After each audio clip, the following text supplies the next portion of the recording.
you guys. How are you all? Good morning, good morning, good morning. We are here bright and early. Sorry I wasn't on yesterday, but we're here today. Happy birthday to Mayla's mom. You guys send her some love in the chat. I have something to play for you at the end, Mayla's mom. And yeah, today what we're going to go through is very emotional. I'm just going to let you guys know because I found a really great timeline with all these videos embedded, the press conferences, what the news put out at the time, and we're going to go through it from start to finish. It may take a little bit, but I'm here for it as long as it takes. And this one is really tough. Quentin was only 20 months old. So it's just a tough one. It really is. And I know that it's deeply touched. This case has deeply touched many of you guys.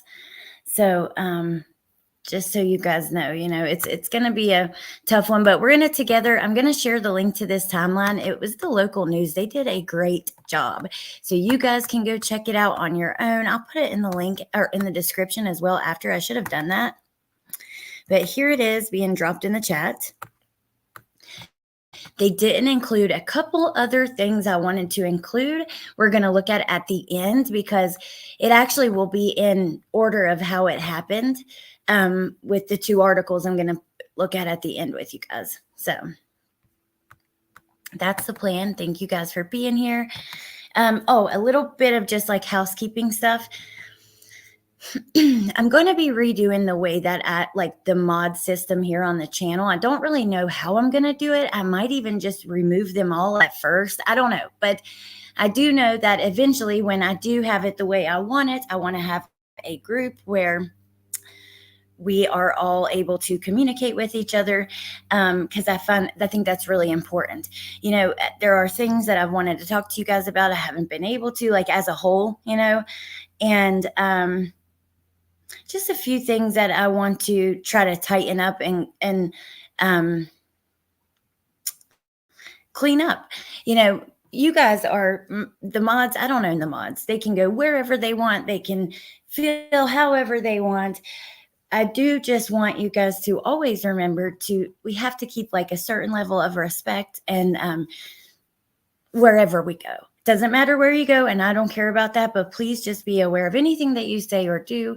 It does reflect on the channel, and I like to do things a certain way here. I think that true crime can be really dark and some decorum. Hey, a little bit. It can be really dark, and I try to keep things respectful. I don't like to blame people, outright accuse, just different things like that. So it's something that we're going to be working on. Things will be kind of slightly changing here, and I think for the better. But all right, so let me say hello to you guys. Hey, little bit. Hey, Heather Brat, Alana, Claus. Hey, Pointer Lover. If you guys missed when Claus came on to talk about visiting the hearings, visiting the courthouse. I don't know what I was going to say there. Going to the hearings in person. You definitely want to check those out. Really, I should create a playlist. But yeah, hey Shar. Hey Mayla's mom, by the way, which I already told you happy birthday. But hello. Hey Mo, Chicken Shite. My Bendy, I saw you. Hey Tess, Preschool Granny.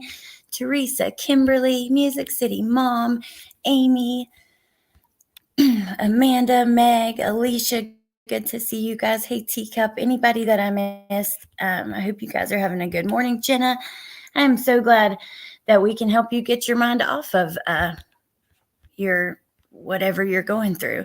And you're so right. Jenna says, just a reminder, always make sure to let your loved ones know you love them. I'm so sorry for whatever you're going through.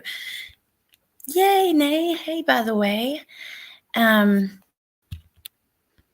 99 Problems. Preschool Granny. Hey, Chicken Lady. Queen Bella. Sandra, good to see you. Hey, Deadeye Danny. Citizen Sleuth. Anybody I missed? Hey, Hippie Chick. Always happy to see all you guys. I know people get annoyed with me saying hello, but look, I'm just not going to stop doing that. I mean, at least briefly, as quickly as we can, and we're going to get right into it. I'll put a time stamp of where we actually started.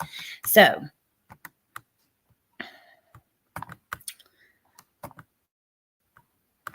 Hey, Roberta. Anybody that I missed, I appreciate you guys being here. I do. And yeah, hopefully you'll stick around because I don't know how, we're going to watch all the videos included in this timeline. So I dropped it in the chat. I'm going to drop it again.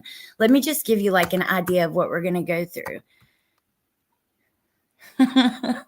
Meg, I'm getting tongue-tied over here. Hey, cutie pie.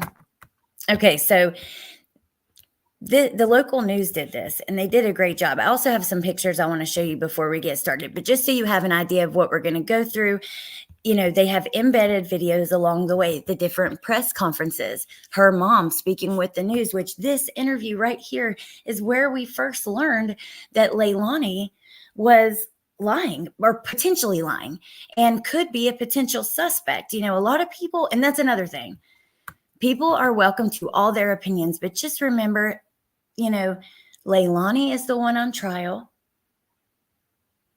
and everyone is hurting a lot.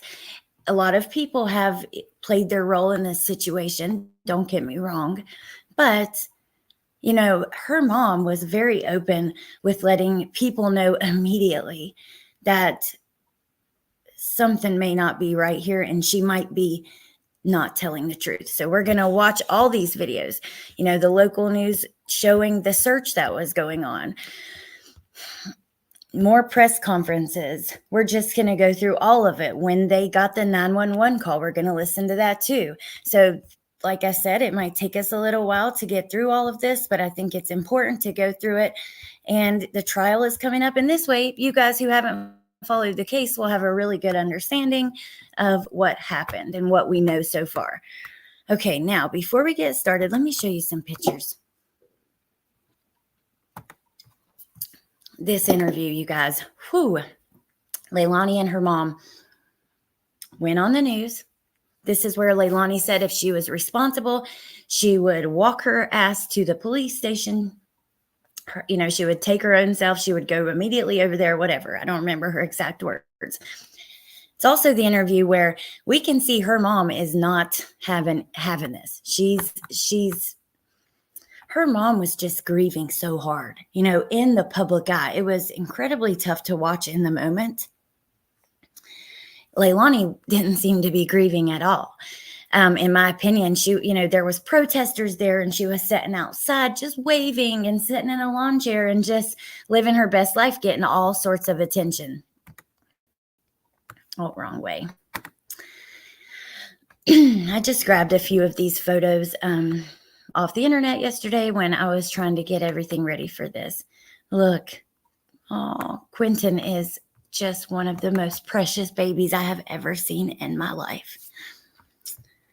The still of the video says 1,000 words, doesn't it? You just wait until you see it. I cannot wait to show you guys all of this, that for those of you who don't know, because I think that this story will grab you by the heart and you will want to follow along with the trial. And we should. Quentin's life was cut short. We don't know what he would be one day, what he would. Jen always says, like, when someone takes the life of a child, they are robbing the world. We don't know what they could have been one day and what they would have contributed to the world. And that's just the truth. Look at this. Oh my God almighty, this baby. Hey, day tripper. Alana, you don't even need, look, I'm going to explain it all to you because we're going to start at the beginning, at the very moment he went missing. So even if you guys know nothing about the case, I'm going to walk you through it and you won't need to know anything. That's what we're here for, because her trial starts October 9th. So, or, Jen, I was thinking about, because I know we had talked about October 10th, and I'm curious about jury selection. What I can find mentions the 9th, but I wonder if there's a discrepancy there because of that. But look at that baby. This picture here, when he was missing, the police used it like they had a little place when they were out searching where you could go and get water and regroup and stuff like that for the officers, right? And they had this photo hanging. Maybe it was in the actual station. We're going to hear it all. So Hey, Sprinkled Donut. A little bit, he reminds me of my boy. When cases like remind me of my kids like that, they just hit you differently in a totally different way. Here's another still from that interview. Look at how beautiful this little precious baby was. I mean, my God, how could you ever hurt a hair on his beautiful head?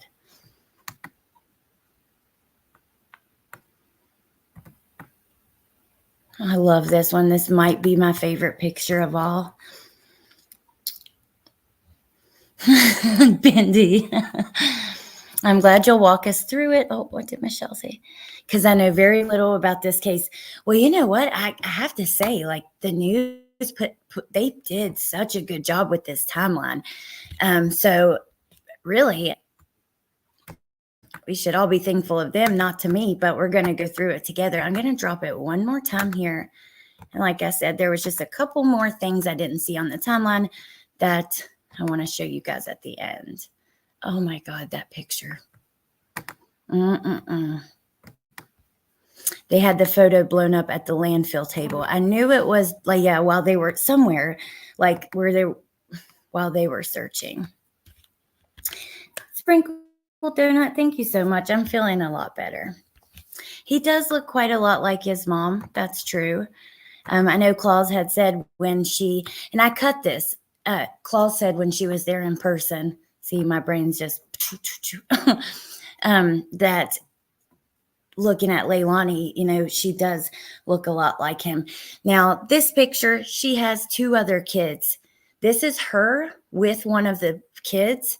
I just cut these things are out there, but I just want to minimize the impact on them as much as we can. They still have to grow up and live a life. They're going to be reading and watching all of this one day.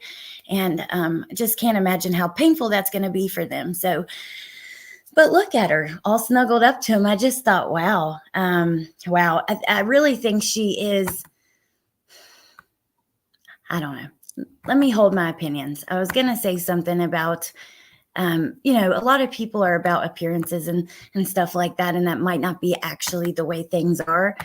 But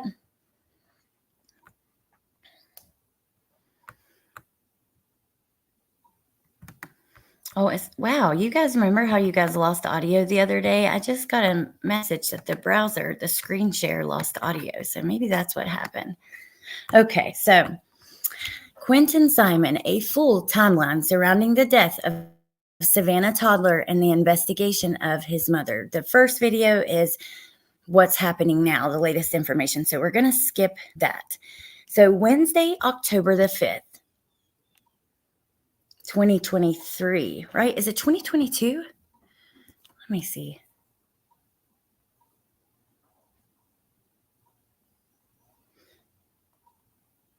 My brain is not working with years. We followed this on my channel all along the way. I will create some sort of playlist. Yeah, 2022 for you guys. But like I said, this will give you all the information you need. So on October the 5th, 2022, Quentin is seen around 6 a.m. in his playpen at his Buckholter Road home. He is noticed missing around 9 a.m. and the police are contacted. Chatham County Police, Savannah Police Mounted Patrol, the FBI, a Liberty County Sheriff's Office K-9 team, and a mosquito control helicopter take part in the search. Raw video. This is just the helicopter, you know, participating in the search. We'll let it play for a second, though. No matter how you've been hurt. If there are ads on every one of these, I'm just going to scream. No, not really. For your guys' sake. If I do, I'll mute. No, I'm kidding. I can't see the chat right this second because I'm trying to.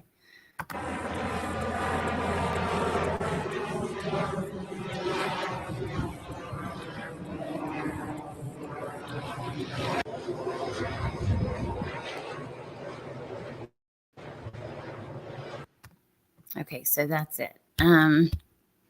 Now, neighbors also assist in the search without success. Buckhalter Road and nearby. No matter how you've been hurt, in a car accident, on the job, or for medical. Buckhalter Road and nearby roads are temporarily closed during the day. Let's watch this. This is some news from that time, a news clip. While that ad loads, I just mute it.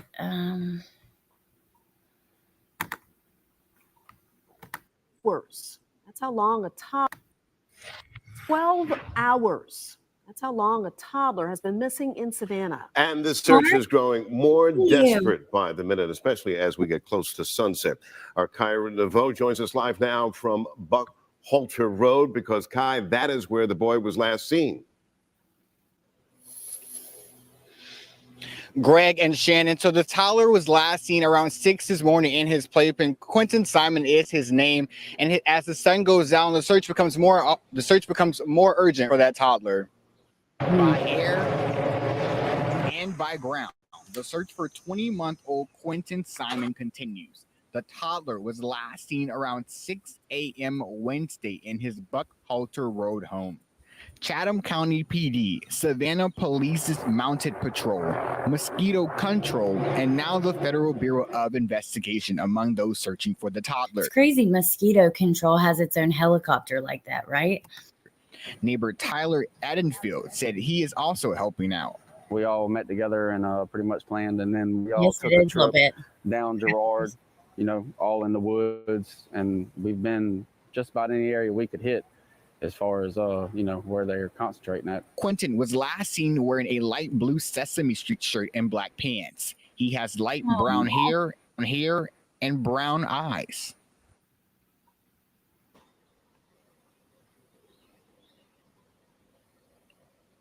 Yeah, so pretty much this road, entire Buckhalter Road, and roads around the area have been closed down for a big part of the day to continue to spread out the search to look for Quentin. They say if you know anything about where Quentin may be, or even if you have any idea, to call 911.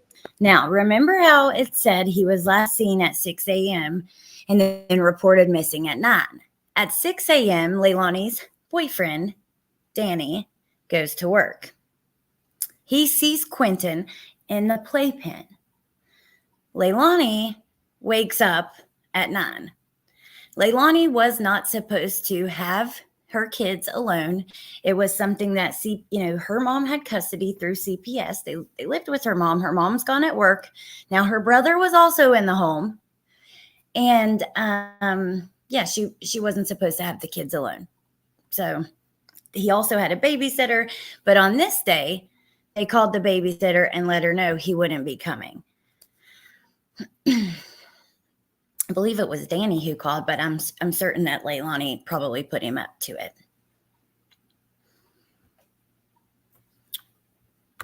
Hey, Love Louie.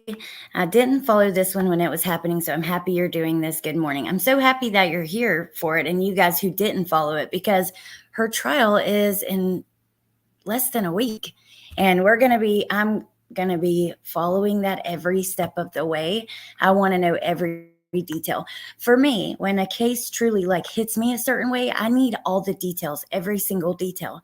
I don't know if you guys are like that, but I'm sure you guys are. That's why you're here. But yeah, I really want all the details. So on Thursday, October the 6th, the next day, remember he goes missing Wednesday. So on Thursday, the police chief, Jeff Hadley, holds a press conference saying, in part, police are treating the case as a missing person investigation, and there is no evidence to indicate Quentin is no longer alive. I feel like we should probably just watch through all of these, even though, it might take some time. It's important to have the definitely go with fanfare. They have your back. They're going to fight for you. Let me know what you guys think about that. Keeping in contact with the adjusters and just keeping you informed with the case step by step.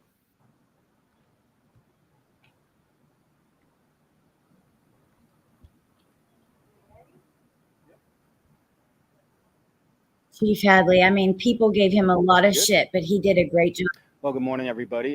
Chief Jeff Hadley with the Chatham County Police Department, and we wanted to provide everyone with an update to the extent. Okay, I'm not really sure if it's going to be televised. Maybe somebody can answer that for us in the chat if they know, and I'll do a Google search that we can on the missing Quentin Simon. We have yet to locate little Quentin. We continue to investigate this incident. We've got some assistance from the FBI.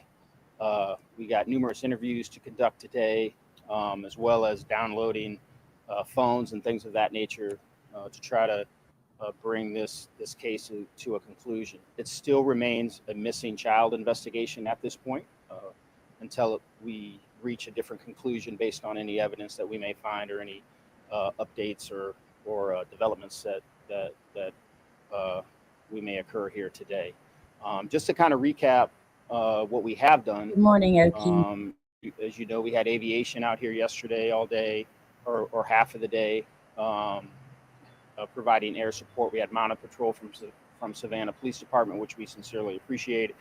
We had SEMA and the volunteers doing a grid search, an area search, looking for little Quentin. And as of this morning, we still have yet to locate him. So a lot of work to do. Our investigators are working extremely hard. They were here till 2 o'clock in the morning this morning, and then came back in at 8 o'clock for a briefing, and are out here this morning continuing to investigate. So that is unfortunately all the update, substantive update that we have here this morning. I'd be happy to answer a few questions that you may have, and we'll go from there. So. Chief, is foul play suspected at all in this disappearance? As of this time, we have not had any evidence to lead us to believe foul play, but everything's on the table, honestly. So we're looking at this from many different angles. Wow, how it ended up happening. I mean, in the beginning, they didn't even suspect foul play. This is one day into the investigation. Getting all the technology that we can, looking for cameras that were in the area, things of that nature. So, but as of this interview, we don't have anything of substance that would lead us to believe that. It's still a missing child investigation. Do you know why it took 3 hours to report the child missing? I don't know. It took 3 hours to report to the police. I haven't gotten into that level of detail when the mother noticed the child was missing. The only information that I have is that the boyfriend woke up, saw the child at 6 a.m. The mother woke up at some other time later and then reported the child missing at 9:39. I believe the call came into 911. So the time difference and whatnot, I'm not privy to that level of detail at this second. From what I understand, much of the morning, typically when it did start getting light out, police weren't out there. Only recently now police are. So why wait, in the precious hours of daylight in the morning to have police out? Please restate your question. I'm sorry, I couldn't hear you. What I understood from a reporter on scene, or one of our reporters, there was much of daylight time this morning where police weren't out there. Hey, Miss Melissa. This morning? Yeah. So, well, we had conducted our area grid search yesterday. So we didn't believe that we had exhausted that geographic area where we felt perhaps if he wandered away that he would be in that area. So we wanted to regroup this morning. Now, let me just take a second. Claus did answer us in the chat. She says still waiting to find out if it's going to be televised. And then Melissa covered this in depth as well. And I'm certain she will cover the trial. I mean, let us know, Melissa. I'm going to drop your link.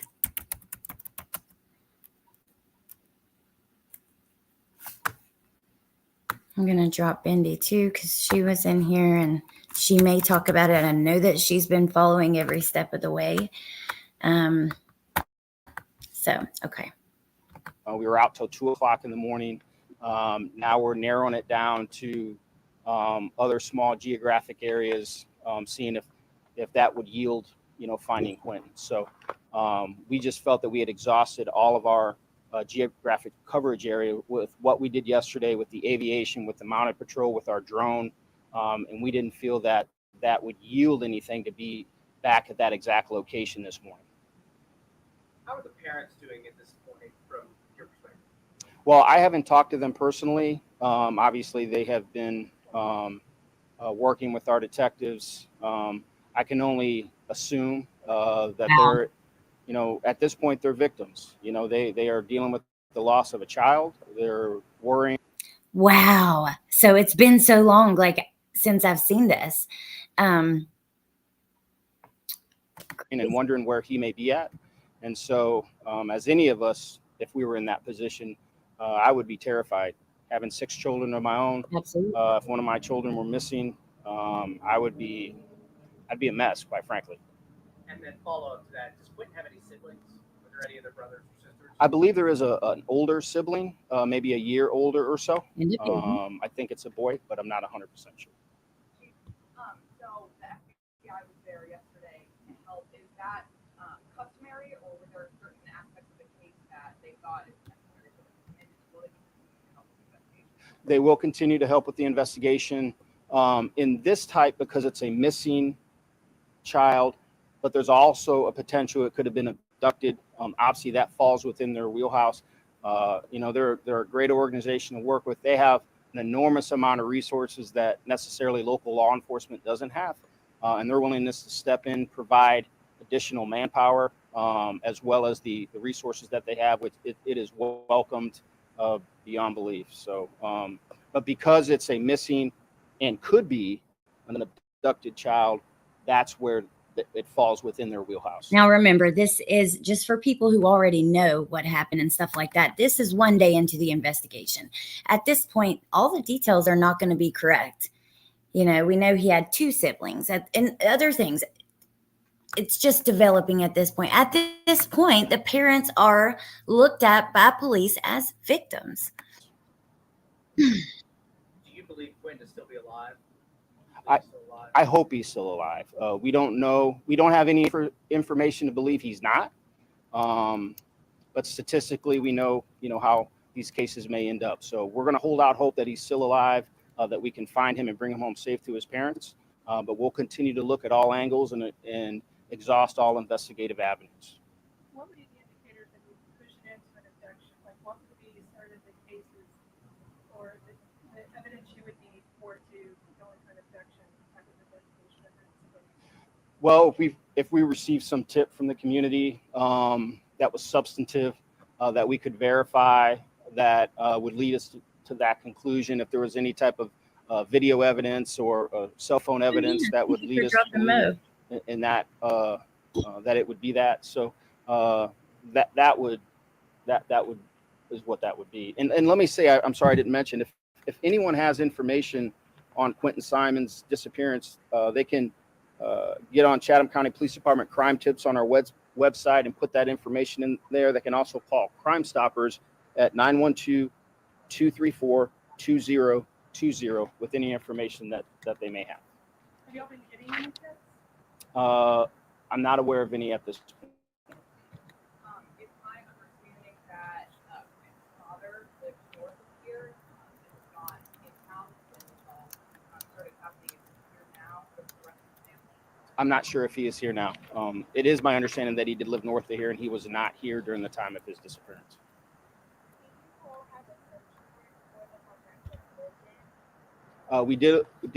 We did obtain a search warrant for the home. We're also obtaining other search warrants as of today, and we'll continue to execute those once we're able to secure those. Do you know what those other search warrants are? I do not. What's kind of the plan for today versus the investigation? Well, what I want to do is let the investigators do their work today, obtain those search warrants, execute those in a timely manner. Probably reassess sometime later today and see where we may need to pivot this investigation. If anything, any information comes out today that yields a different result, leads us in a different direction. But we'll regroup later on today. I want to give my investigators space to go on and do their job. They don't need me in their face every 5 seconds asking them 100 questions. They're very capable, along with the FBI, and we're going to work diligently till we come to a conclusion. Have you talked to the mother? I have not. Okay. Okay. So now this is just one day in. Yes, at this point, there was no foul play suspected yet because we're one day in, but it very quickly changes. Okay, that changes because of evidence that they found. Claus says, when I first found out about it happening, I just felt in my heart something was not right.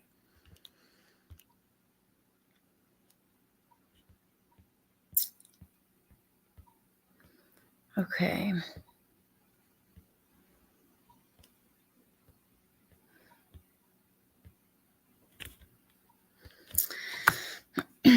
Now, then the local news speaks with Quentin's grandparents, Thomas and Billy Joe Howe, about the boy and the ongoing search. This is a huge moment in this case. I will never forget watching this video because, like I said, her mom, this is when we find out Quentin's mom is a known liar and things are not adding up. Her mom is who put that out. Yes, Michelle, it starts on the 9th. So this is just one day in. This also happens on October the 6th. Remember, he goes missing October 5th, Wednesday, October 5th. All right, so let's watch this now. Like I said, you guys, this is going to be quite a long, it's going to take us a bit to get through all of this, but I think it's important. At Farron Farrow, we do big things. Wait, Claus. There was vomit, have not verified if brain matter yet. They were testing to see if it was right. Can you I remember that coming up, but I don't remember exactly what was said about it. Okay. We take on the tough fights, and for over 40 years, we've proven we can win the big cases. Caring, understanding, and hard work. Okay, the ads, I'm sorry. They drive me nuts. Right now, the search continues for a missing toddler. 36 hours after he was reportedly last seen by his mother. Our Andy Cole joins us live now from Buckhalter Road in Savannah. And you've been on this story all day. Tell us what's the latest. Hey, good evening, Greg and Shannon. Investigators were out today searching for 20-month-old Quentin Simon, but still, they have not been able to find him. Earlier today, I did get a chance to check in with his grandparents, who, as you can imagine, are desperate for answers. Do you believe Quentin is still be alive? I hope he's still alive. We don't know. We don't have any information to believe he's not. Chatham County Police Chief Jeff Hadley is optimistic 20-month-old Quentin Simon is still alive. But as the hours tick by, hope is waning. Quentin's grandparents, Thomas and Billy Joe, say their daughter, Leilani, Quentin's mom, is just 22. And according to court records, Billy is Quentin's custodian. She hasn't always done the right things. Sometimes she does really great, and sometimes she doesn't. And I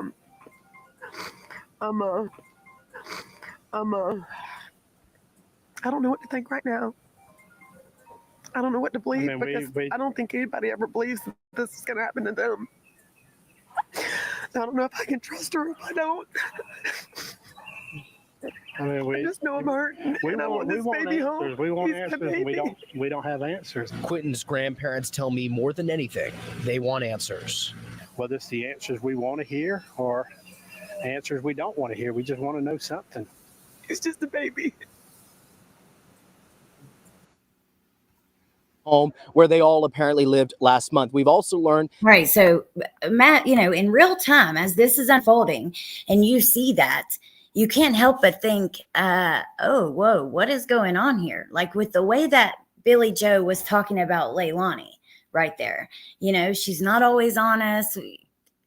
They were already feeling something was off. Punksy, thank you for your super sticker. And Lil Bit says, I having trouble feeling for grandma. I understand that. I do. I feel for her a lot because I don't think she ever imagined anything like this could have happened ever. And she has been grieving right in front of our eyes. And I think, seeing her just grieving so hard. I mean, even in this, look how emotional you can tell. Leilani, it's a whole different story. Oftentimes she was smiling, primping, waving. This was her big moment. It was almost like she was like becoming famous for something, or I don't know, by the way she was acting. Very bizarre. Thank you again, Punksy. That's super sweet.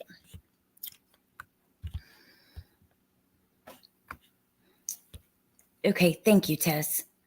I'll find that as we keep listening. And then let me just make sure. Sometimes she does the right thing. Sometimes she doesn't. Little bit says she knew better. I get it. Well, see, for me, even statistically, this is my thing. It doesn't matter. You have to have evidence. In true crime, it's not about gut feelings, statistics, anything. Now, that may lead you to believe what you might have thought happened. But before you can accuse someone or put someone on trial, there has to be evidence. And that's the only thing. That's a good thing. None of us want to be accused of something without evidence that we haven't done. You know what I mean? So, okay. That's kind of my stance on that, but they have a lot of evidence here.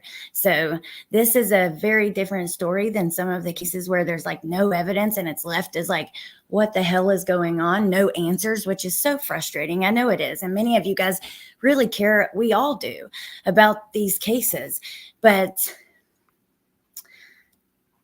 things develop here with evidence, and yeah, we're just that Leilani had a child support order filed against her just last week for both Quentin and his 3-year-old sibling. Shannon and Greg. Mother, but so poignant when she talks about the fact that it's just a baby. You've been pressing the police for answers. What's baby? You've been pressing the police for answers. What's the latest on the investigation? Chief says that they have undergone, quote, multiple interviews today, and they were also working to download the data from Quentin's parents' phones. We'll, of course, keep you updated on air and online as more developments come through. Greg? And let's watch the grandparents' interview just one more time, because this was such a, like I said, I'll never forget this. Just seeing that this baby is missing, and then you hear and according to Leilani's mom talking about her that way, it's just red flags immediately. Court records, Billy is Quentin's custodian. She hasn't always done the right things, and sometimes she does really great, and sometimes she doesn't. And I don't know what to think right now. I don't know what to believe, because I don't think anybody ever believes that this is going to happen to them. I don't know if I can trust her if I don't. I don't know if I can trust her if I don't. My God. B Crumbs, thank you for gifting memberships. That's super sweet. And I need to redo the memberships, but it's going to boot all the people that are on that certain tier. So I'm not really sure when the best time to do that. I think I'll just do it like have a certain date set for that. I don't know. I need to think about it, but I'm going to be changing some things here. Everything's going to be changing here. Everything. So, or a lot of things. Well, okay. So there was a lot of people that lived in this house. Like Billy Joe was working, but her husband lived there. Her brother lived there. Leilani's boyfriend lived there, Danny, and her and the kids. I can't remember when Billy Joe went to work. I think it was just like not long before, maybe the day before. But someone correct me, because it's been a while. It's been 2 years. I cannot believe we're finally approaching trial. But all right, let's continue, because we got a lot to get through. And you guys in the chat, there are so many people here who have tons of knowledge on this case and can give us information as we go to. And then I'll have to go, I'll make a playlist of all my old videos. So Friday, October 7th, Chief Hadley provides an update on the case during his regularly scheduled presentation to Chatham County Commissioners. In court documents obtained by local news, it is learned that the grandparents are the ones who have custody of Quentin, and that the grandmother was trying to remove the child's mother, Leilani, and her boyfriend, Daniel, from the home. So she wanted to evict them. She wanted them out. Let's watch this.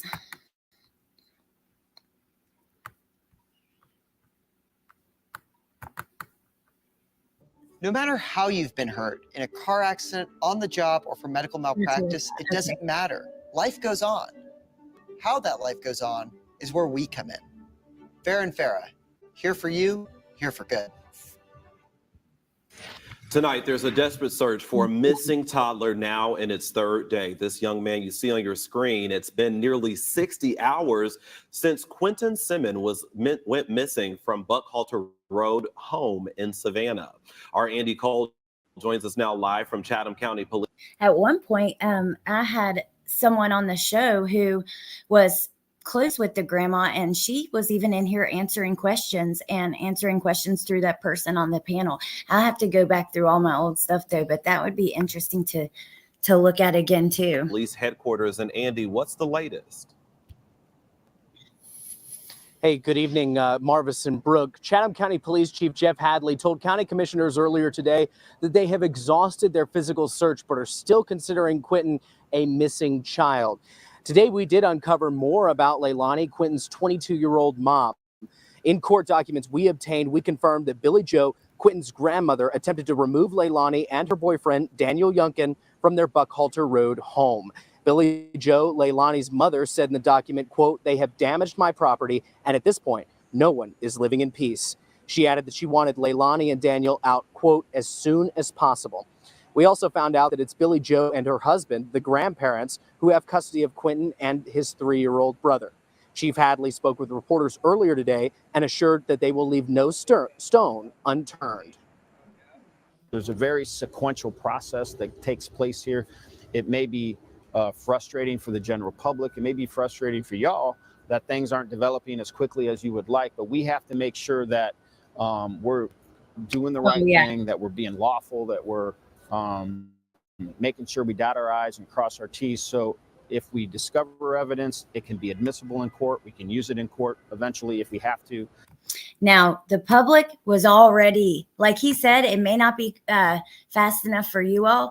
People went insane. They thought they weren't doing their job. They were down there protesting. There were people standing outside of this family's home playing screaming babies, crying babies. It was absolutely insane. It was really, honestly, completely messed up. Awful. Andy, such a tragic story right now. So many questions right here. Lots of eyes on the case. Do we know anything about where police have searched so far? Yeah, we do. Police Chief Hadley told us that they executed a search warrant on the house itself, the backyard pool, and a nearby pond. But still, Quentin is missing. Police are asking anyone with information to call 911. Marvis. All right, Andy, you've been staying on top of this. Okay, as we're going and watching, I'm also looking for other little things that just to fact check myself before I give you information on certain stuff. There are some other things that I haven't heard mentioned yet, but okay, let's continue though along and I'll finish on the next video. So Chatham County Police issue a statement reading, detectives are working 18 to 20-hour days and some outdoor searches continue, including a search of a pond. Searches are conducted on the home, a backyard pool, and the pond. Then Saturday, October 8th, the police department issues a statement that the search continues. They are not in need of volunteers and the FBI is still aiding in the investigation. Sunday, October 9th, CCPD, Chatham County Police Department, issues a statement saying they are recanvassing specific areas in the search for Quentin. They also establish a tip line for more information. So let's watch the news report from that day. Oh my gosh, this dog. I'm going to have to do something. I apologize. No matter how you've been hurt, in a car accident, on the job, or for medical malpractice, it doesn't matter. Life goes on. Thank you for being a member for 9 months. I appreciate that so much, Chicken Shite. Okay. Victoria, right now, the search for Quentin Simmons continues for another day. It all started Wednesday morning. Chatham County Police recanvassed what they're calling, quote, specific areas in the search for the 20-month-old earlier today. Our Andy Cole is live tonight for us following this story. He's been following it for us since Wednesday when it started. He joins us from the Chatham County Police Department. Andy, what have you learned? Marvis, it's been more than 4 days since the toddler went missing from his Buckhalter Road home. Police are not sharing specifics of where those specific areas are that they are recanvassing, but what we do know is that little Quentin is still missing. Police set up a tip line today solely for this investigation. We have the number up on your screen, and by dialing it, you'll go straight to a detective. If there's no answer, you're asked to leave a message. Now, police have declined multiple requests for interviews this weekend, but say they continue to work with the FBI.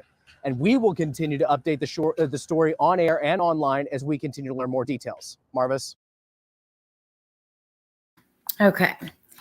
Get Rambo a smooch for me. He's something else, man. I'm going to have to move outside in a minute or something. Preschool Granny, thank you for being a member for 16 months.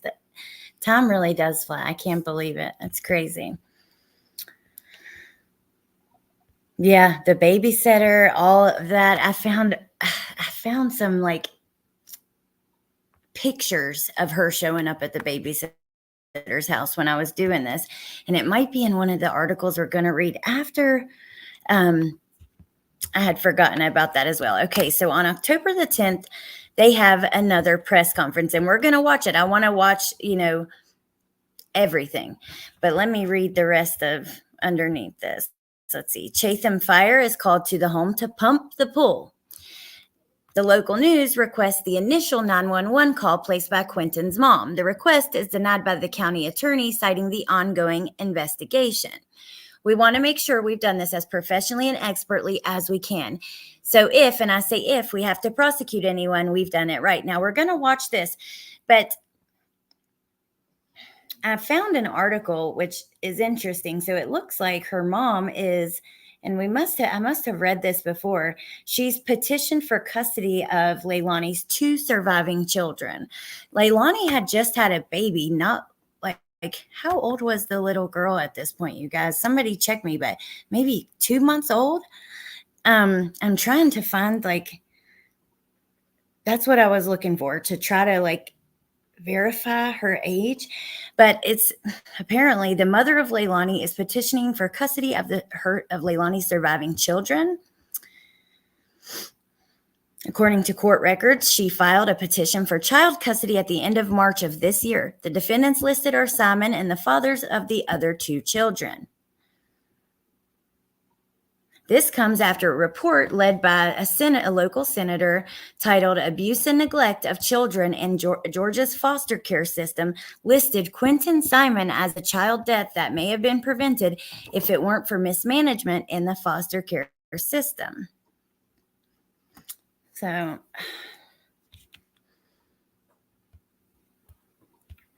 okay. Let's take a look at this press conference while I try to verify that. Definitely go with fair. Okay, They 3 have months your on. back. They're gonna fight for you. They're gonna make sure you get the correct. Thank you, guys. Nay and Pointer say 3 months old. I was thinking 2, and yeah, I'm having trouble finding anywhere who lists her age on it. Tess, the way that I know, we don't know who has custody now, but the way that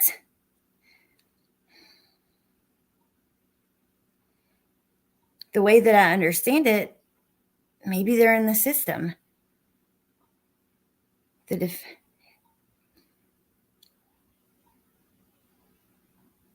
That's the way that it looks to me, but I'm not sure 100%. All right, let's watch this. Correct treatment and make sure you're keeping up with the medical records, keeping in contact with the adjusters, and just keeping you informed with the case step by step. The reason I say that, Pointer Lover, is because she has filed for custody of the surviving children, Billy Joe, and in it, and she's mentioning this report about the foster care system. Let's see. The defendants listed are Simon and the fathers of the other 2 children. I'm not actually sure. I don't know. I don't want to say 100%. Regardless, I want to keep it off. I don't want to talk about the other 2 children. I just wanted to throw that out there because in these first news reports, they're saying she had 1 other child, and we know that that's not true. So that's all. All right, let's listen to this. Claus says 4. Interesting, you guys. Hey, good afternoon, everybody. You guys ready?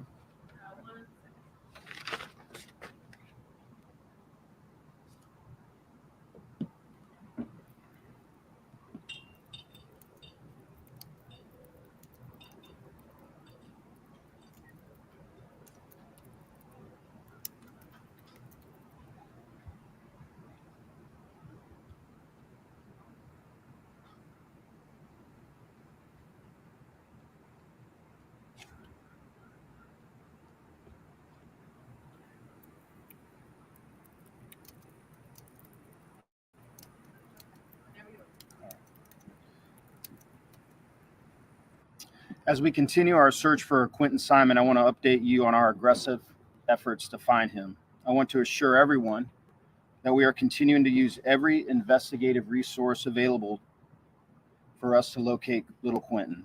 We have conducted multiple interviews, executed multiple search warrants, and we've canvassed numerous specific geographic areas. The day Quentin was reported missing, we requested the assistance of the FBI. They responded immediately and have been on the scene with our officers since that time.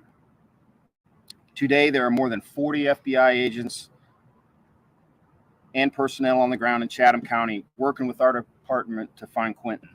This includes all agents assigned to the Savannah and Brunswick resident agencies and professional staff, agents from other FBI offices, including members of the Child Abduction and Rapid Deployment Unit, and other subject matter experts. They have been continuously working with Chatham County Police Department for the last 5 days.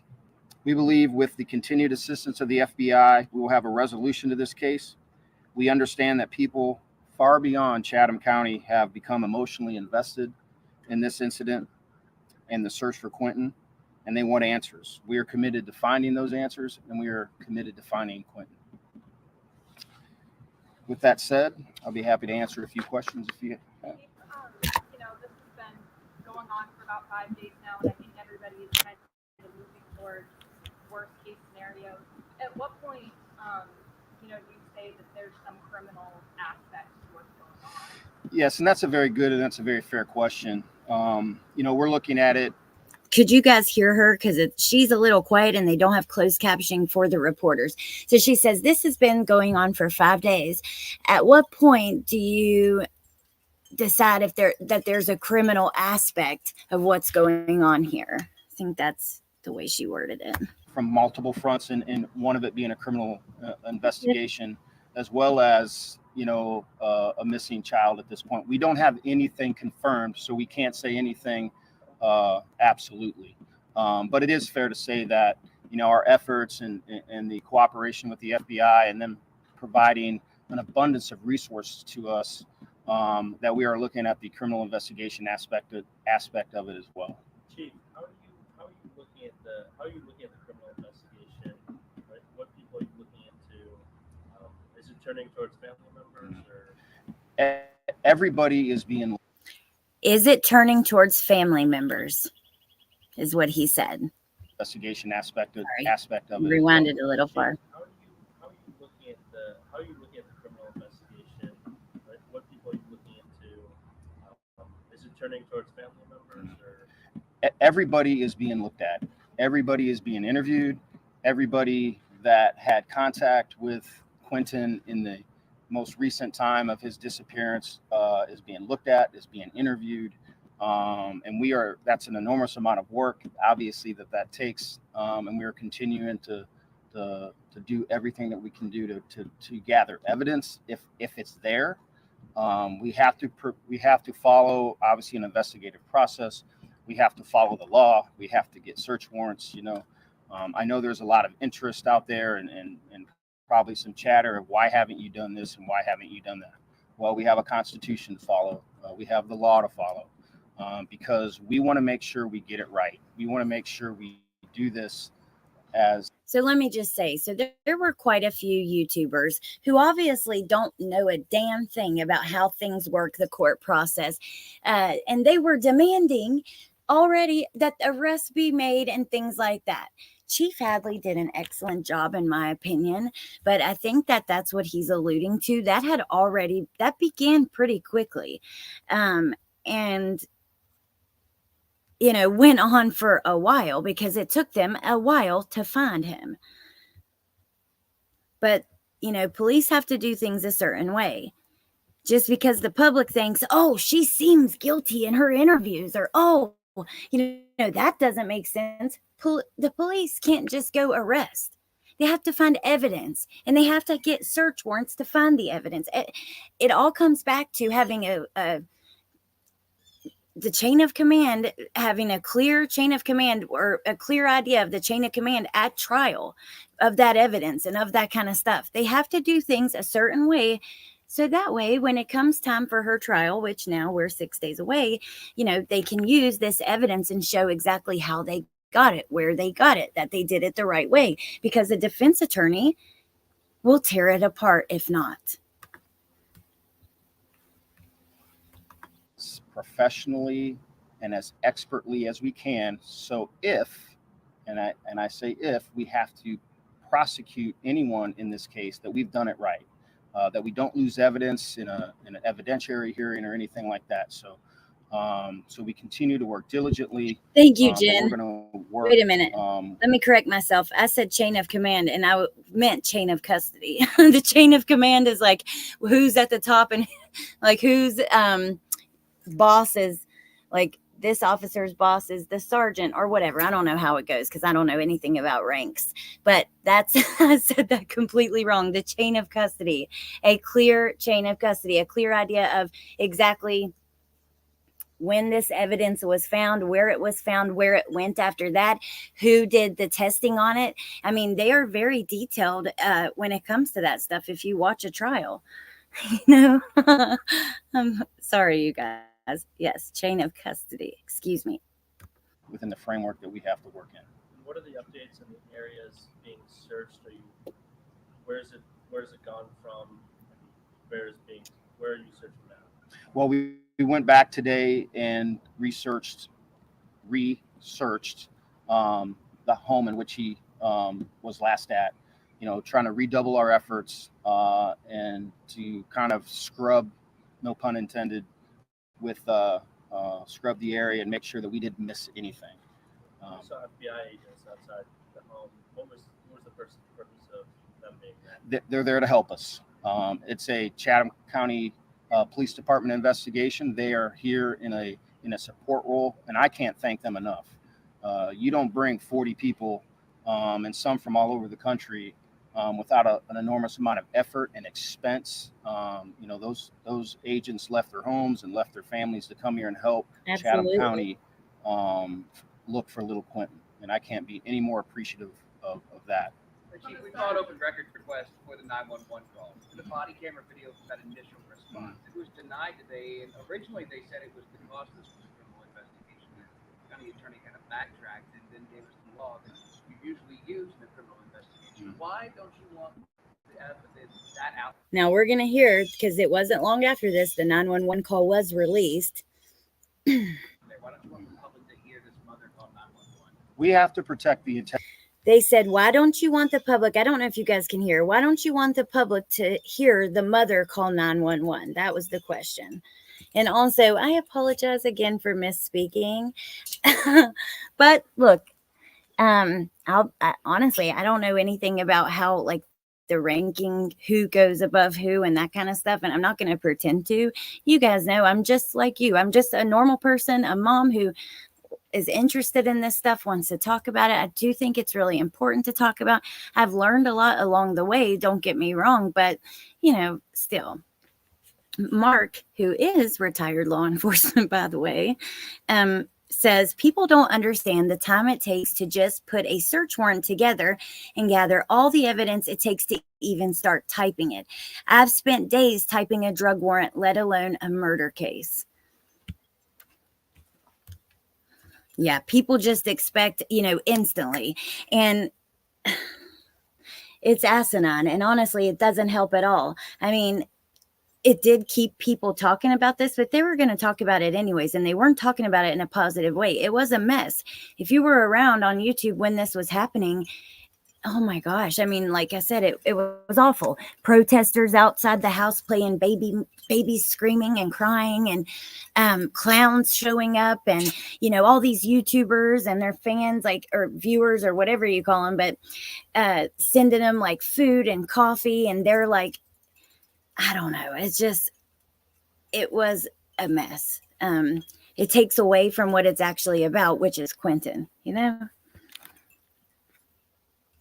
People need to realize once an arrest is made, the clock is ticking. The right to a speedy trial. They have to have evidence and everything tied neatly before you arrest someone, especially for murder. Absolutely.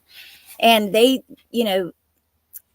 I've heard investigators say when they place arrests, and when they place someone under arrest, they want to have, confidence that the evidence that they have at that moment, they could use at trial to get them convicted. They're not just going to place someone under arrest when they only have like some evidence, but not enough to lead to a conviction. They want to have at least a decent amount. We certainly know that they continue to collect evidence along the way.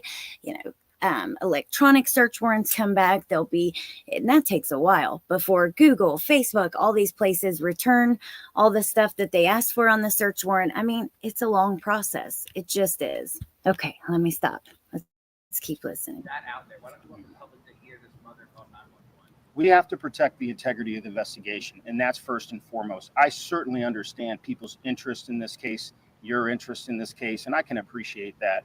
But my responsibility and our responsibility is to do a professional investigation, that we don't do anything that impedes that we don't do anything that tarnishes the integrity of the investigation. And that's my sole responsibility. Have any of the family members, are they still being cooperative, especially this mother, and have any of them told you that they don't want to talk anymore because they got lawyers? I can't answer that question. Chief, where are Leilani and Daniel right now? They are the parents and the boyfriend of this young boy, but we haven't seen them pleading to the public for help. Where are they right now? I don't know where they are currently at this time. I do believe they've been staying at the residence, but I don't physically right now, as I'm talking to you, I don't know where they're. Do you know why it is that we have not seen them? They're not talking to us. They're not pleading to get their child back. I don't have an answer for that. There's evidence of activity in the area this morning. We saw Chatham County Fire, FBI at the house, a couple of looked like unmarked police vehicles. Is there a reason for increased activity today after kind of a drop off at least at the house over the weekend? As I just stated earlier, we were searching that residence again this morning. I have a quick question for you, Chief. At this point in And the then she has a investigation, I know you can't speak specifically, but in cases like this, so you exhaust your first search, and now you're back into researching some of those, you said, targeted areas of the weekend. What happens next if no one's giving you tips, if there's no piece of evidence that changes this case? How long do you exhaust this, and then what do your investigators do after today? Well, after today, I anticipate us working at least throughout the week. They're just a few days in at this point. And Claus brings something up I forgot about. And I don't mean just, when I said clowns, I don't mean like jerks, idiots, losers. I mean like literal clowns wearing red noses and clown costumes. It was all like, it was just ridiculous. They were making a huge joke out of it, claiming that Quentin Simon's ghost or spirit was coming from the home because all kinds of people were out there filming, all different filming lights and stuff. And yeah, they were claiming that some of the lights that were caught was Quentin. It was absolutely disgusting. It truly was. So at some point, if I'm following your train of logic, that we may have to sit down and reevaluate where we're at. If we've exhausted everything that we think that we can do, if we ask ourselves that question and we think there's nothing else for us to do at this moment, then we got to sit down and reevaluate. But we're a long ways away from that. Just from the start of the process of the investigation, now going on to Monday, do you feel like you all have gotten further along in the process of conclusion? I do. What makes you believe that, if you don't mind me asking? I can't get any specifics of the case. How you guys doing? This has got to be exhausting. You can tell that you look tired. How are you investigators doing? This is a tough case. Thank you. Thanks for that question. I appreciate that. They're tired, but he looks emotionally spent already, does he not? Compared to the first press conference we watched a few minutes ago to now. And just wait, because we have quite a lot to go. They're determined, and I couldn't be any prouder of them. They have worked 18-hour days since last Wednesday morning, along with the FBI and everybody else. They are all hands on deck. They are committed. They are working hard to try to bring a resolution to this case and find little Quentin. But thank you for asking. I appreciate it. Springboard off of that sounds like you're stating out here saying that you guys will find out. I believe we will. I do. Chief, you set up a tip, or your department set up a tip number over the weekend. Have y'all received any tips from it so far? I believe we've received some, but we have to verify those, whether or not they're accurate, whether or not we can, follow up on any of that information. I don't have anything of substance. So I got one more question from you. Yeah, actually, the board's right out of my mouth. Okay. Well, thank you so much. Appreciate you being here. Thank you for asking about our detectives. And I promise when we get something to report, we'll report it back out to you. Thank you so much. Let me ask you just one more question. Has there been any contact with Quentin's biological father? We have had contact with him, yes. Is he at all, is he a suspect in this case? Is it been clear? He's not a suspect in this case. Got it. All right. Thank you. So Chatham Fire is called to the home to pump the backyard pool. The local news requests a 911 call. Like I said, it was denied because of ongoing investigation. Chief Hadley he says, we want to make sure we do this as professionally and expertly as we can. So if, and I say if, we have to prosecute anyone, we've done it right. So we're about to hear the 911 call, but this is like local news from right after that. Let's watch this now. This is a huge compilation of tons of different videos, and I think that we should watch them all. It's important. And there's lots of other information, too, besides this. Tonight, the urgent search for a missing Chatham County toddler continues. Today, we've learned dozens of the FBI agents are here in Savannah to join the search for 20-month-old Quentin Simmons. Our Andy Cole has been on the story since the start of the search. Joins us live now from the home where Quentin was last seen. Andy, give us an idea of what is the latest today on the investigation. Hey, good evening, Greg and Riley. For the first time since Quentin went missing late last week, Chatham County Police Chief Jeff Hadley acknowledged there is a possibility of a criminal element in this case. Chief Hadley told reporters today that police and FBI agents have researched the home for any clues. He didn't say what they found. Today, Chatham Fire was called out to the scene to begin pumping the backyard pool. It's unclear if they found anything under the water. WJCL requested the initial 911 call made by Quentin's mom, Leilani Simmons, on Wednesday, but were denied by the county attorney Monday, citing an active investigation. Chief Hadley told reporters that he didn't want to compromise the integrity of the investigation by releasing that call. So they're showing video from on the scene there, and that street that you see, that eventually became covered with not only tons of YouTubers, but news. The news stayed out there nonstop. We want to make sure we do this as professionally and as expertly. The mom ended up coming out there sitting in a chair. I mean, the whole family did, sitting in lawn chairs. It was Yes, we insanity. can. So if, and I say if, we have to prosecute anyone in this case, that we've done it right. Andy, Chief Hadley also said that he's thankful for the investigators' hard work over the last few days. Yeah, that's right, Greg. Chief Hadley tipped his hat to his detectives that have been working 18-hour days since Quentin went missing last week, and also thanked the nearly 40 FBI agents out here in Chatham County on the same case. Greg? 40 FBI agents. Andy Cole reporting live for us tonight. Thanks so very much. Chatham County Police set up a tip. All right. So then a 911 call was obtained by local news that shows Quentin's mother found the front door open and said she believed someone came in and took him. So let's listen to this.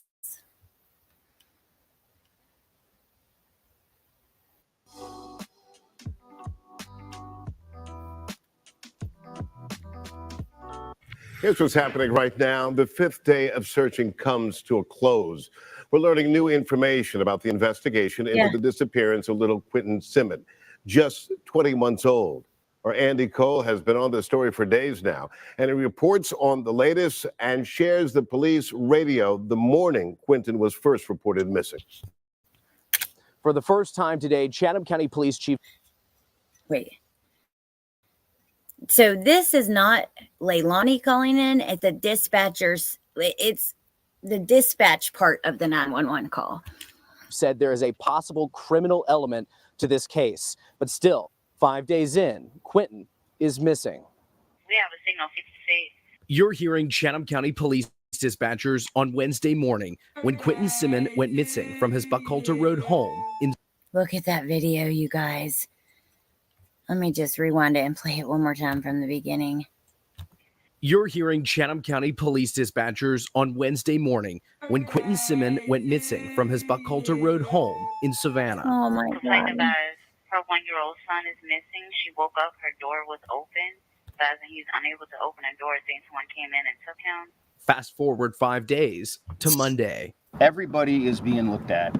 Everybody is being interviewed. For the first time since 20-month-old Quentin Simmons disappeared last week, Chatham County's police chief says there may be a criminal element to the investigation. You know, we're looking at it from multiple. It frustrates the hell out of me, them mispronouncing. But look, you guys, this is what I try to say this all the time, and not to be repetitive, but it's important.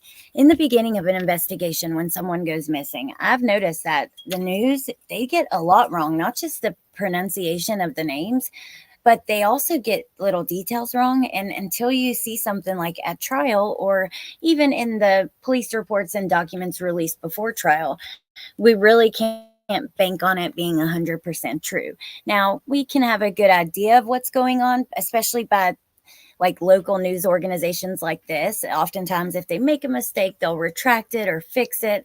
It won't stay, the article won't remain like that. But still, it's good. It's just the facts that they do get stuff wrong. And it's pretty much every time, every case, there's going to be at least little details, the way the name said, whatever. And I get it. It's hard. You guys know I struggle sometimes over saying some of these names and some of these towns and stuff like that. Fronts and one of it being a criminal investigation, last name, as well as, you know, a missing child at this point. We don't have anything confirmed, so we can't say anything absolutely. On Monday, local law enforcement and federal agents researched the home where Quentin was last seen on Buckhalter Road. That included a sweep of the home. Police tarped up one of the windows early in the day and later. Now, we saw that in Letitia. You know, we've seen this in many cases. They were most likely doing luminol testing at that time. So that's why they cover the windows or some test similar to that, because there are different versions of that test. And we've talked about that in depth, you know, with other cases and other trials that were going on. Later took the obstruction down. Fire officials were on scene Monday as well. They used their fire hoses to drain the once full but murky backyard pool. Chief Hadley told reporters that dozens of FBI agents are here in Chatham County, desperately searching for Quentin. They are here in a support role, and I can't thank them enough. You don't bring 40 people, and some from all over the country. 911 call from Leilani Simmons, Quentin's mom, made the day of his disappearance. They say they are not releasing the call right now because it is part of a, quote, ongoing law enforcement investigation. Chief Hadley told reporters at his press investigation. Right. Chief Hadley told reporters at his press conference today that he expects, with the FBI's help, to continue in Savannah. I'm Andy Cole, WJCL. Yes, the trial is going to be starting in 6 days. 22 News. Chatham County Police have said. End with that number again.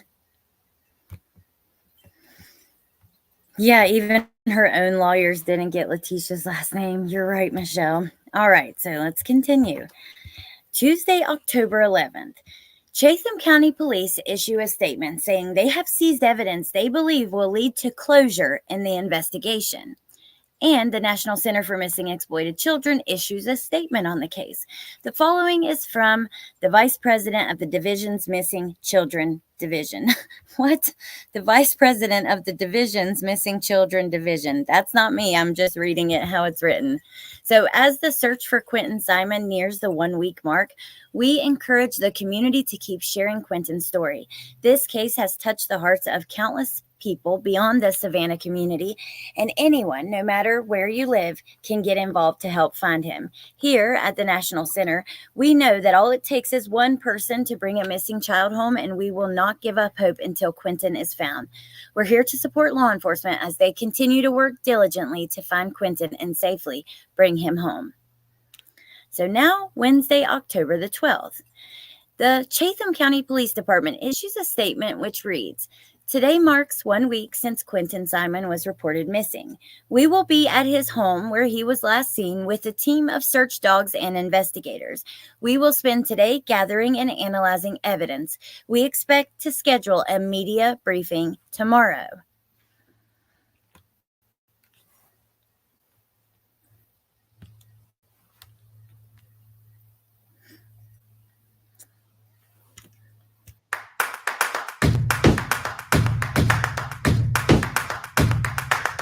Right. So this Tonight marks 1 week since little Quentin Simon went missing from his Buckhalter Road home in Savannah. Our Andy Cole joins us now live from the home where Quentin was last seen. Yeah, and Andy, search dogs were out again today. Yeah, that's right, Brooke. Chatham County Police brought in a team of search dogs to comb the area, and someone, take a look behind me, someone has added a rope barrier to the home. But I want you to see some images that we shot earlier today. Chatham County Police tweeted that they will continue to search for and analyze the evidence that they have. CCPD's Chief Jeff Hadley did not speak with media today, but they did tweet that they will talk with reporters at some point tomorrow. Aside from this morning's recanvassing, the House has been relatively quiet today. We'll continue to stay on this story on air and online and continue to bring you developments as they come in. Brooke? And Andy, we're hearing word of a candlelight prayer tonight for Quentin. Yeah, that's exactly right. That's happening in about 90 minutes at Grayson Stadium. We'll be there live at 6 and 7. Okay, so they did a candlelight vigil. Now, Chatham County Police later issue a statement saying, this is just sad, you guys. We are saddened to report that Chatham County Police Department and the FBI have notified Quentin Simon's family that we believe he is deceased. We have named his mother, Leilani Simon, as the prime suspect in his disappearance and death, but no arrests have been made and no charges have been filed. This came out Wednesday, October 12th, 1 week into Quentin being missing. Remember, he goes missing Wednesday, October the 5th, 2022. A press conference is scheduled for Thursday. Now, we're going to watch that press conference in a moment, but I'll play the local news. I think it's important because some of the things in these news videos are repetitive. However, a lot of the pictures and videos are new. And also, it takes you back to the time when this was happening. This is what we were following along. Many of us were on the edge of our seat, hanging on to every word that was said, waiting to find out where this little boy was and what had happened.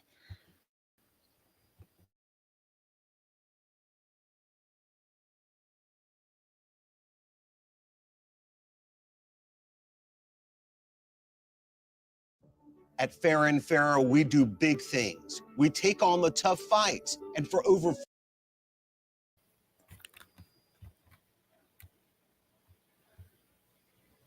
Another one, Connie, which is Karen. Hold on. Sorry, let me.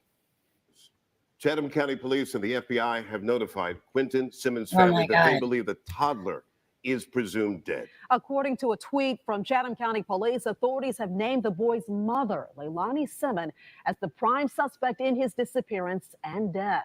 But police say no arrests have been made and no charges have been filed.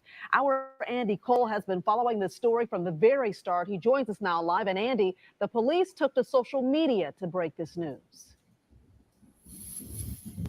Hey, good evening, Shannon. That's exactly right. They took to Twitter, and I want you to go ahead and take a look at those tweets. I'm going to read them for you now. We are saddened to report that Chatham County Police and the FBI have notified that Quentin Simmons' family that we believe he is deceased. We have named his mother, Leilani Simon, as the prime suspect in his disappearance and death. But no arrests have been made and no charges have been filed. Chief Hadley will hold a media briefing tomorrow at some point to give more details and answer questions. We will not be making any further statements or answering any questions until that time. We know that thousands of people around the world will be heartbroken by this news, and we share your sorrow. Shannon and Greg, obviously this is a major development. As you said, Quentin has been missing and is now dead.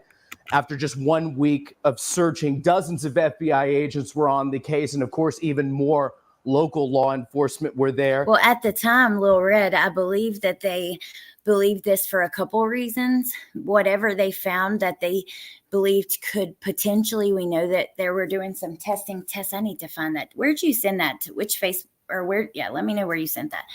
Of what they thought could be potential brain matter. They found vomit, but also they found video footage of Leilani putting him in the dumpster. Now, I don't remember how all of that came out. We're going to have to see we're about to watch the press conference, but I know now that that is what they had. In real time, I don't remember and what assisted they in told this us search, at including first. Savannah Mounted Patrol, mosquito control. Many people were involved in this search, and many have speculated the outcome of this, and we still don't know a lot about this case. That's why we're going to have many questions for Chief Hadley at that media availability tomorrow. We will be there. All right, so let's go ahead and go to that press conference. Thursday, October 13th, Chatham County Police and the FBI held a joint press conference in which they said their search has led them to believe Quentin is dead, but no body has been found. The investigation is ongoing, and the child's mother is the prime suspect, but has not been charged. Let's listen to what was told to us at that time.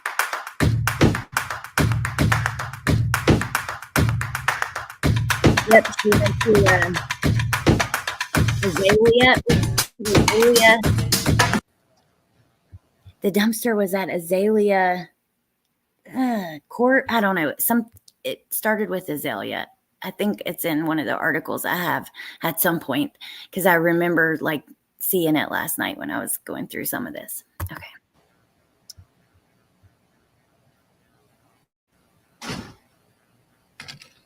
Hey, Adrian. You ready? All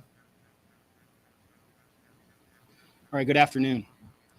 I'm Chatham County Police Chief Jeff Hadley. I'm joined today by FBI Supervisory Senior Resident Agent Will Clark of the Savannah FBI office. But is that the name of the park?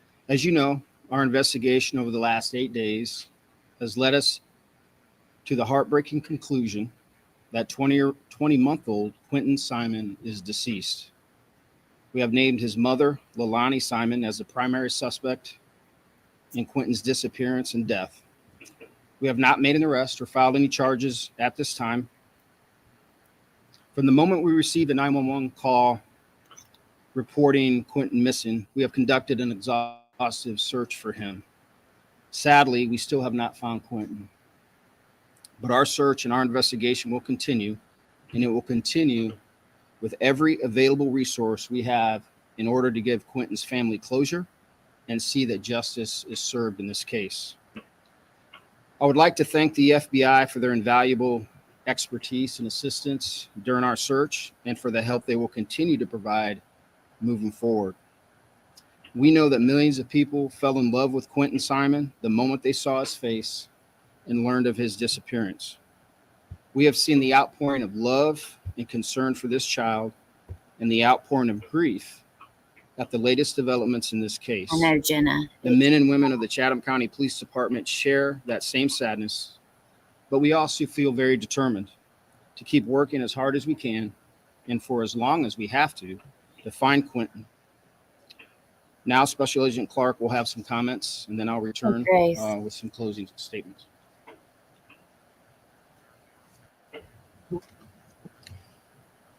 Good afternoon. My name is Will Clark. I am the Senior Supervisory Resident Agent in charge of the FBI's Savannah and Brunswick offices.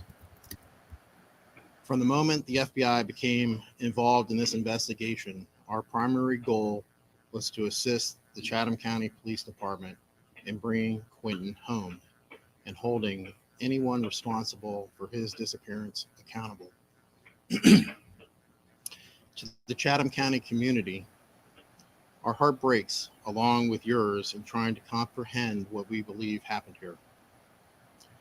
The FBI, along with our law enforcement partners, have followed every lead, every tip, and every piece of evidence to get to this point, and we will continue to do so. The FBI entered this case less than Marjorie. 3 hours after Quentin was reported missing. The FBI has provided the Chatham County Police Department resources in this case, and those resources have come in the form of investigative, analytical, and technical assistance. For the past week, over 40 FBI agents, analysts, task force officers, and professional support staff who live in the coastal Georgia area have worked tirelessly and continuously on this investigation. Last Wednesday, we mobilized our Child Abduction Rapid Deployment Team, the CARD team in short, which brings with it experts from across the country who specialize in missing children cases. I just want to make a point, because I've heard on other channels people say, the FBI only gets involved when it's state to state. Regarding, I think it was Sebastian's case, actually recently I heard this. That's not true. That is just not true. They get involved with lots of cases that involve children, and especially specifically when it could be kidnapping. It doesn't mean that, look here, this is a perfect example of that. But I recently heard that, and I can't remember who it was. I feel like it was some male. But just know that we're just YouTubers, okay? And we get stuff wrong, and that's okay.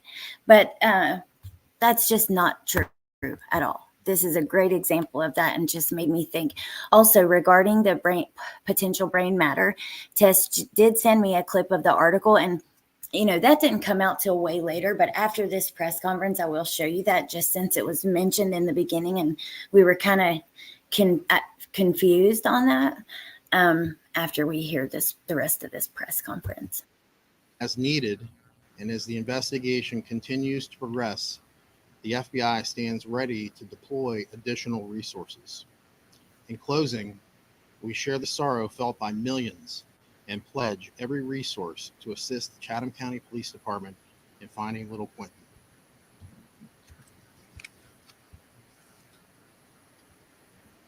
Thank you, Agent Clark. And in closing, I understand the intense interest in this case and know everyone has a lot of questions. I'll answer what I can. But remember, our focus must be on not doing anything that jeopardizes the integrity of this investigation or bringing justice for Quentin. So with that said, I'll be happy to answer what questions I can. Did you hear from the family last night that you might be targeting a landfill? Can you tell us about that and what might be? I cannot disclose any information relative to that. We will follow the evidence, and when our evidence leads us to search anything specifically or any specific geographic area, we will communicate that to you at that time.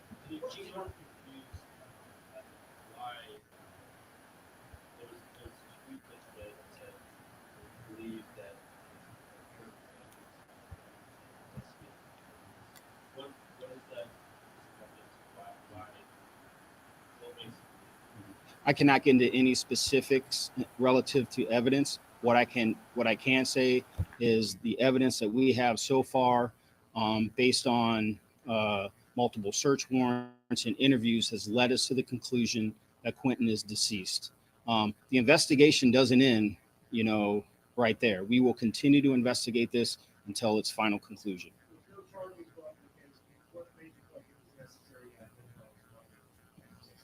Because I'm sorry, sir, because the evidence has led us to that point and to this point today. Why is she not arrested? Because we will only do that when we feel we have everything that we need to. We only get one shot at this, right? We're going to do it right. We're going to do the best that we can.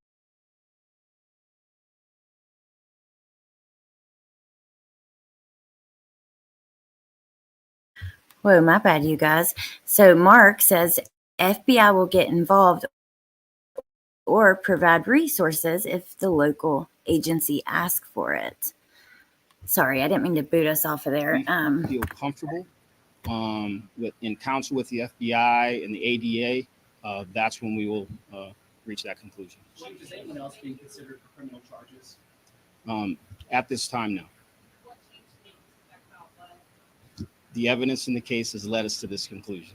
Was there a date where you found the evidence that led you to this conclusion? Because obviously you're moving to So they don't give much at first. The accumulation of evidence over these last 8 days has led us to this conclusion today.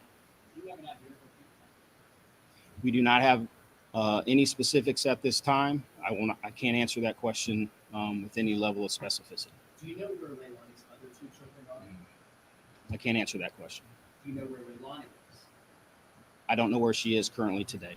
Is there any chance anyone else besides Leilani? There is no one else a suspect at this time. Leilani is the main focus of this There we go. investigation. Are you not concerned that you've now named your number 1 suspect out loud to the public? Is there not a concern she might take off? I can't get into any specifics, but we don't believe she's a flight risk at this time. All right, thank you. Okay. So that's the same one. I guess they accidentally put it in there twice. So local news speaks with a legal expert about why Leilani Simon could have been named a prime suspect in the case ahead of criminal charges being filed.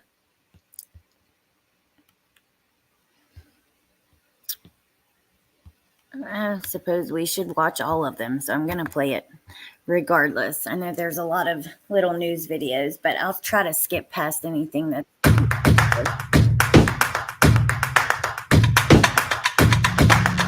Leilani Simon is named the prime. Also, I'm going to drop the link to this timeline in the chat again for you guys who might want to go through it on your own. Suspect in this case. So why haven't police made an arrest? Our Brooke Butler spoke to a legal analyst. She joins us live now from our newsroom. And Brooke, he gave you some insight as to why. Yeah, Riley. He said there's a good chance police are being very strategic in the way they're going about handling this case.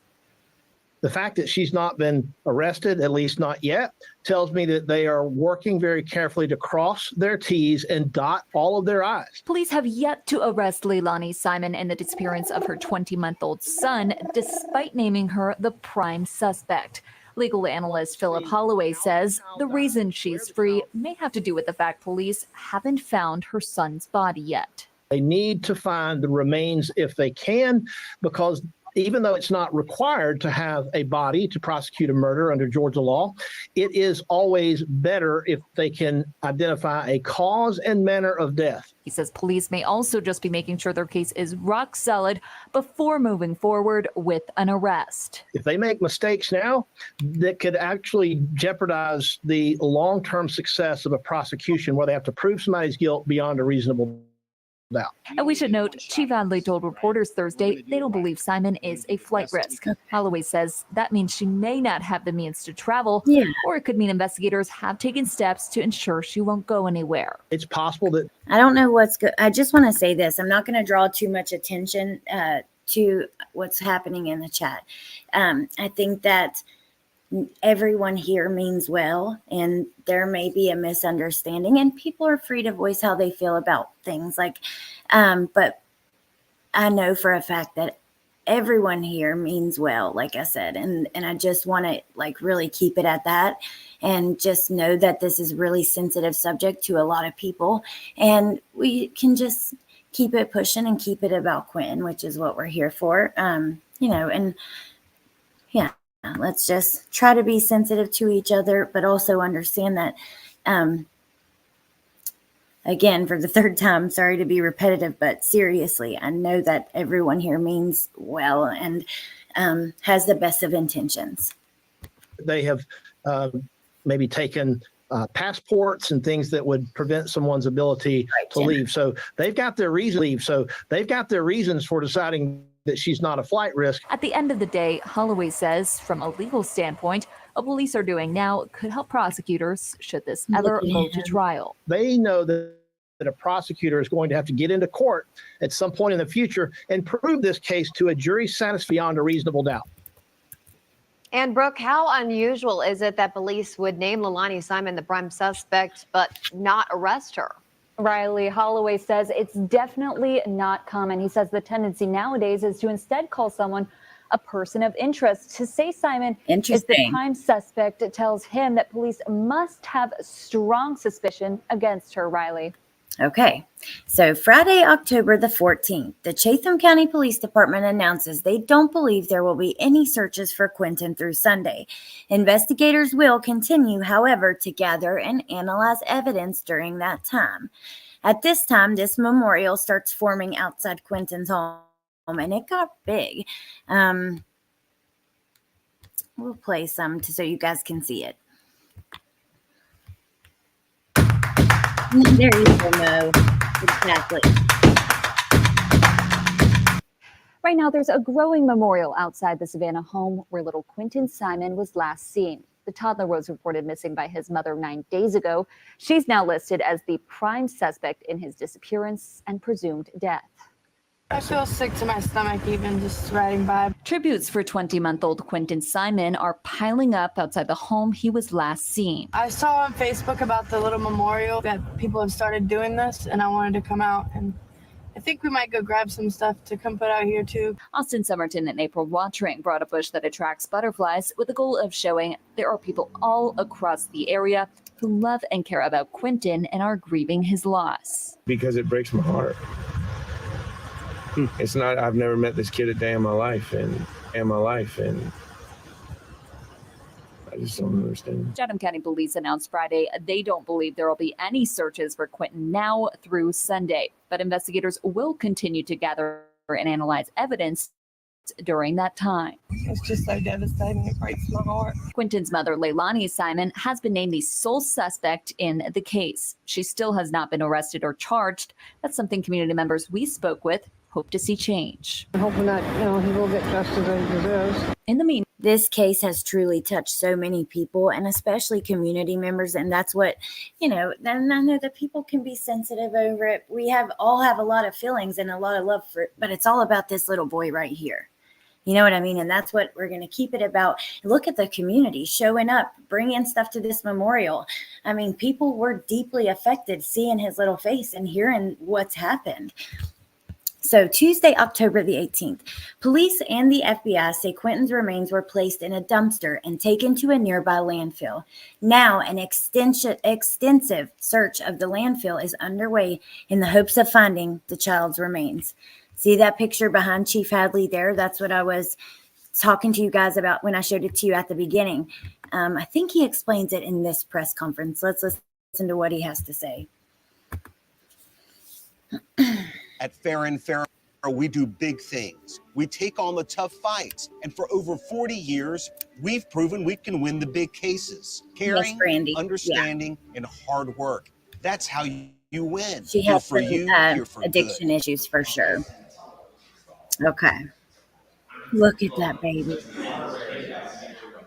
I mean, the fact that these officers, it's just that we've talked about in Madeline Soto's case,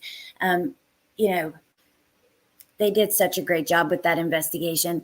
And that's exactly how I feel about this investigation.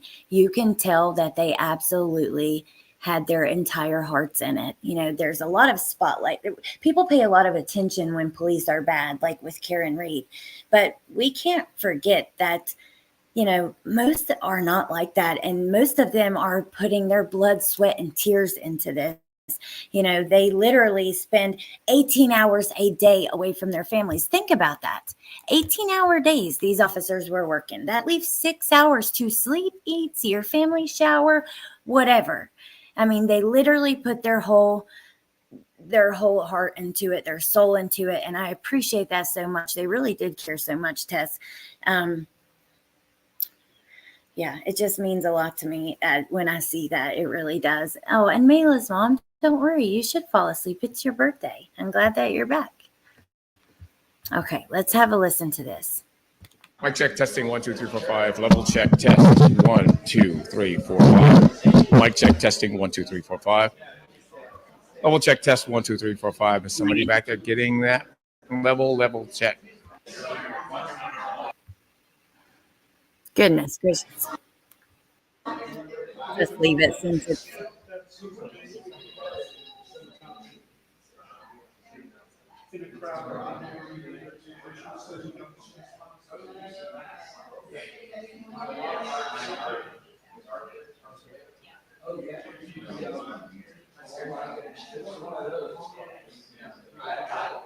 I know that photo.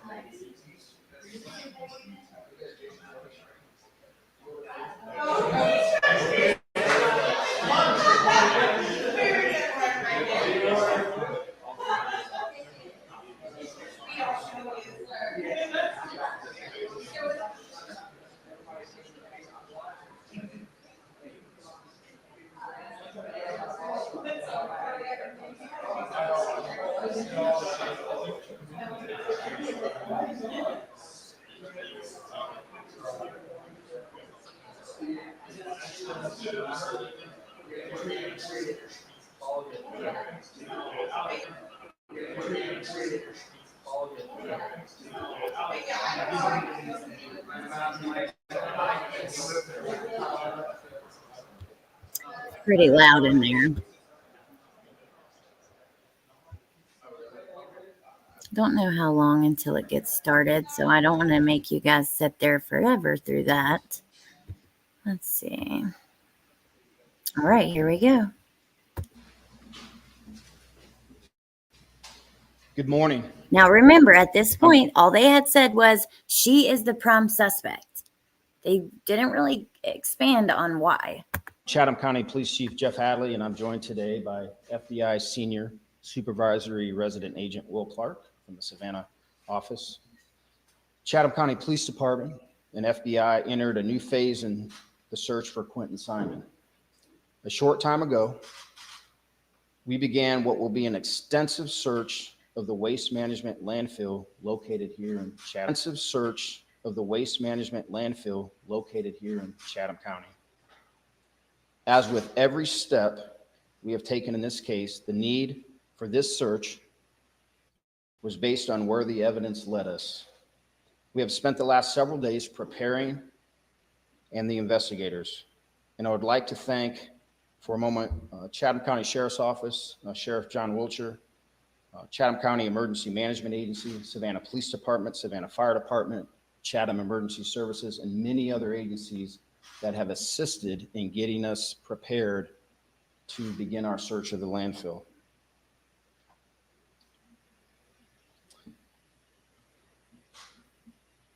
We know that this is going to be a physically, mentally, and emotionally grueling task for our investigators and team.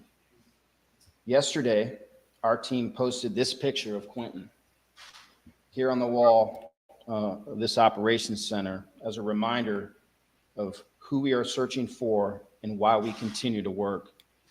So this press conference is being done from what he called the operations center, which is what we were talking about, where they had that picture hanging where they would go to like take breaks, get water, that kind of thing. Also, Jimson says, I have such a bad feeling about this trial. Yeah, I'm curious why too. I saw Pointer Lover ask why. Yeah, and care to share, I would love to hear. And then John's son says, she would obviously be the prime suspect. Well, that's besides the point. The point is that they publicly said that when before they had said, you know, even remember the first day, they didn't expect that any of the parents were involved. So it was a big change in everything that happened here, and not in a big change in the public's perception of what was going on. This is when people really started to get outraged. I told you guys, people were outraged before. They were demanding for an arrest very early on, like pretty much right when she was stated to be a suspect.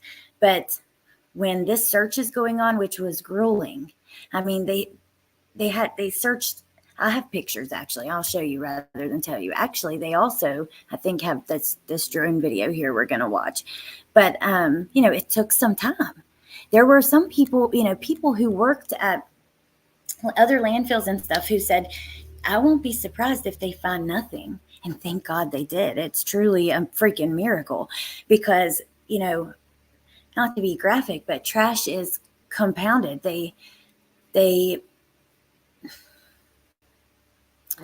God, I just don't know a sensitive way to explain this, but they will, you know, smash it down to make more room and stuff like that. So many people thought he would never be found. so terribly hard. We want justice for Quentin, just like everybody else, and we want to find his remains so we can give him a proper resting place. Once again, we are indebted to the FBI for their unmatched expertise that they have provided to us since they arrived on scene. Less than 3 hours after Quentin was reported missing. Now I'll turn it over to Senior Supervisory Resident Agent, Mr. Clark, who also has a few remarks.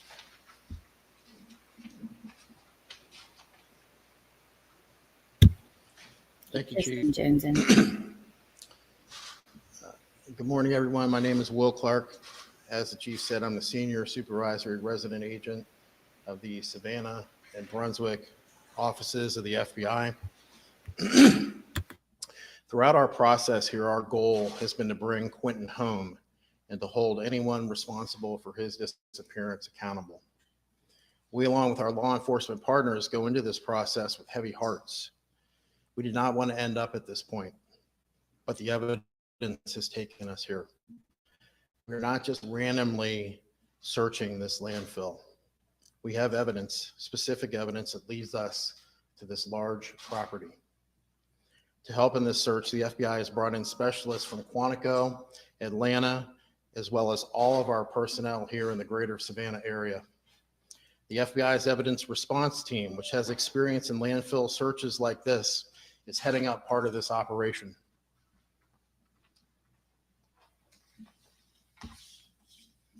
At this moment, we have dozens of FBI personnel on scene in support of the Chatham County Police Department.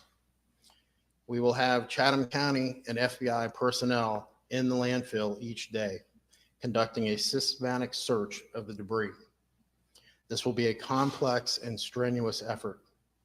Searchers will move through the debris placed on the search deck looking for evidence. Once that debris is cleared, it will be placed on the search deck and then removed and then replaced with another section of material. This will not be quick, it will not be easy, and the outcome is uncertain. As the Chief said, we want justice for Quentin and we want to find him a proper resting place. Again, we share the sorrow felt by millions and promise all of our available resources and expertise to assist Chatham County in finding little Quentin. Chatham County and finding little Quentin.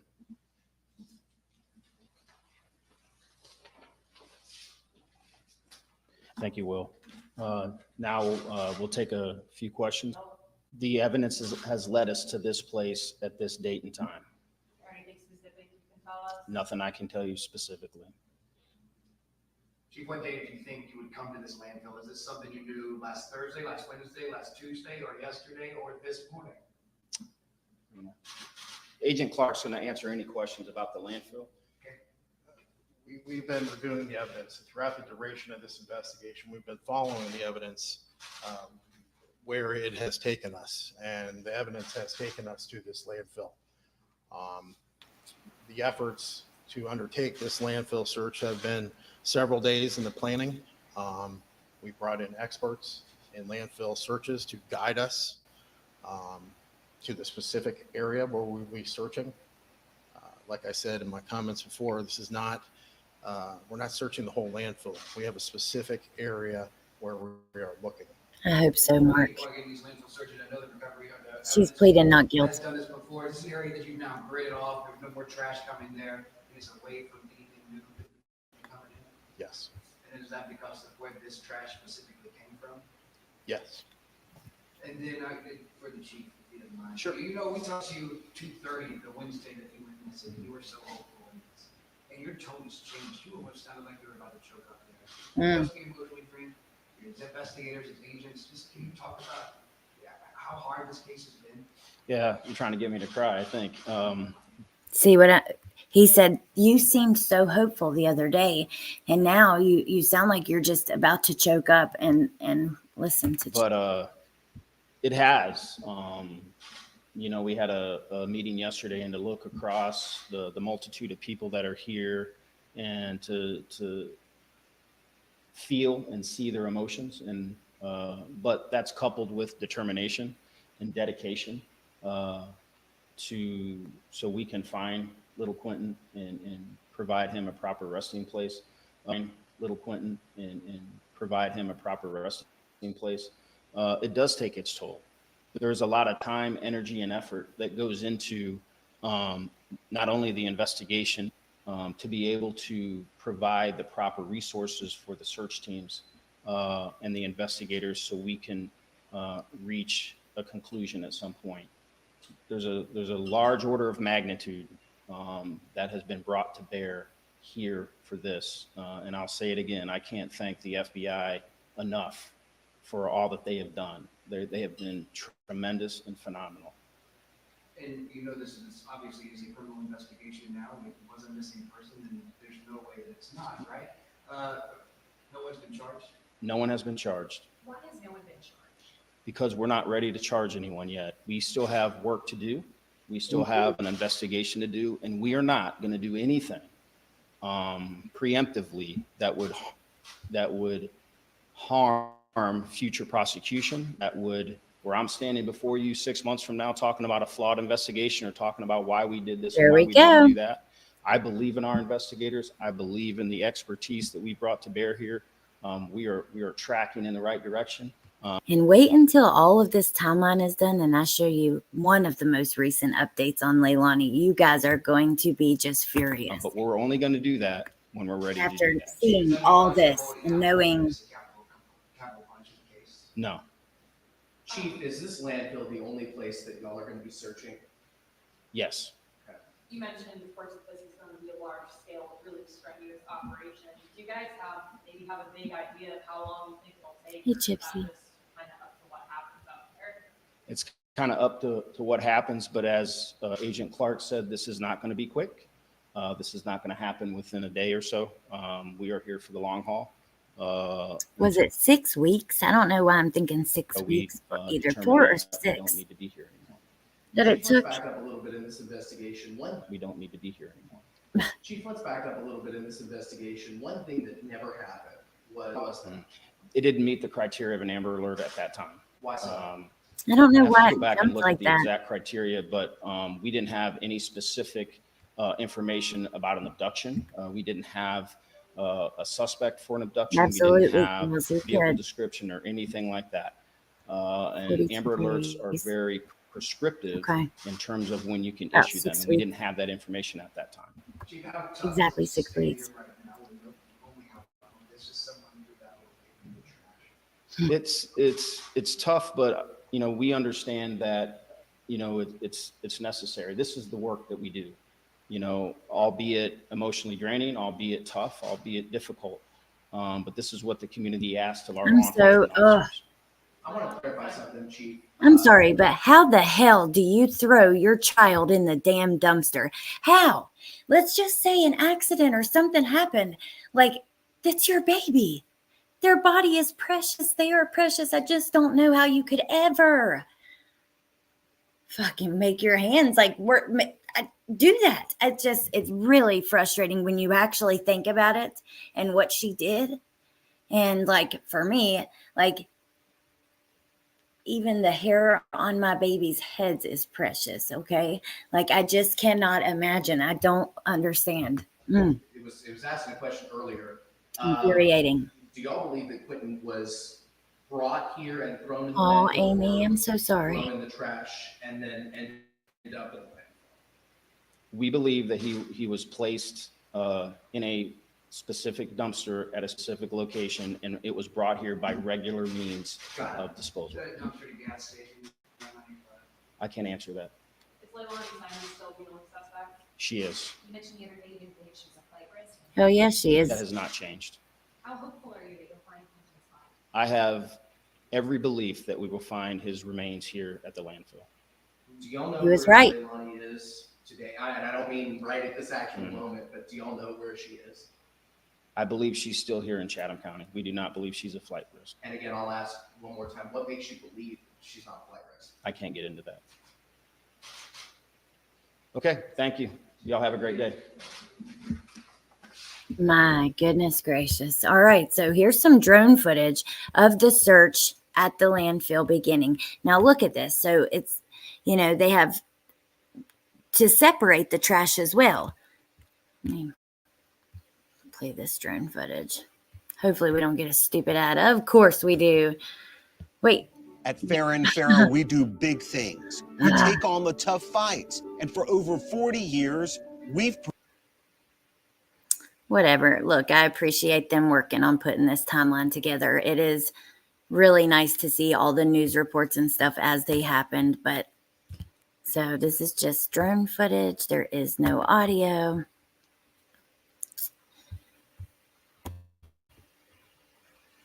And look at them, you know, they're covered head to toe. They've got even stuff over their shoes.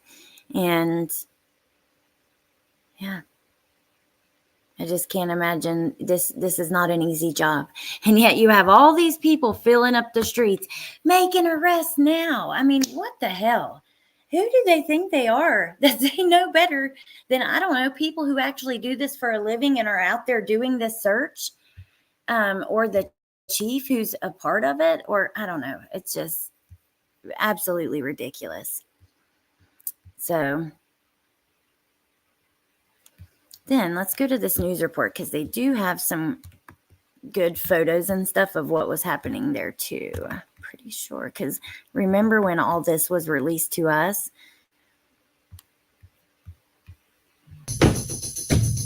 Okay.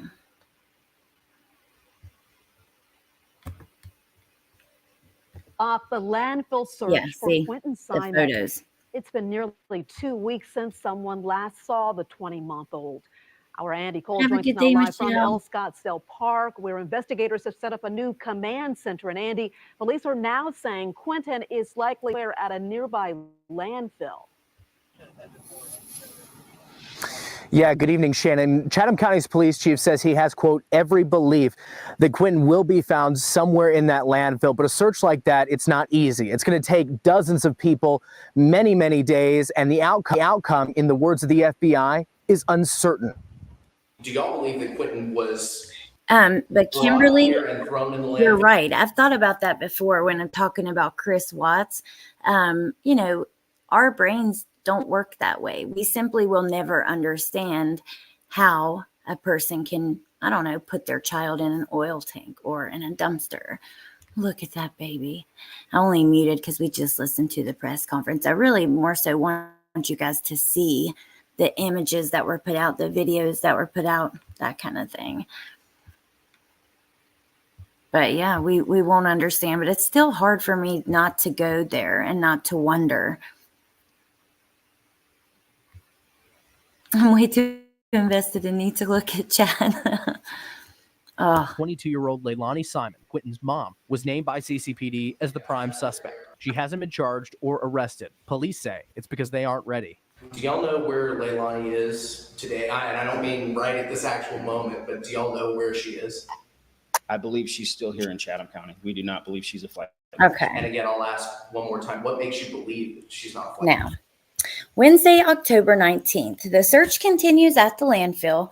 Multiple witnesses say Leilani Simon and her mother, Billy Joe, I'll never forget this, were seen drinking shots at a Tybee Island establishment. WJCL also learned that police were called to a Tybee motel twice after hecklers discovered Quentin's family members were staying there. So let's watch the news from this happening, because this was interesting. People were furious. You know, police are away from their families for 18 hours a day, digging through trash at a landfill, and you're out getting drunk. Okay, interesting.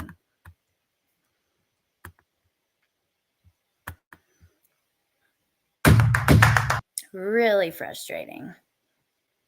All right.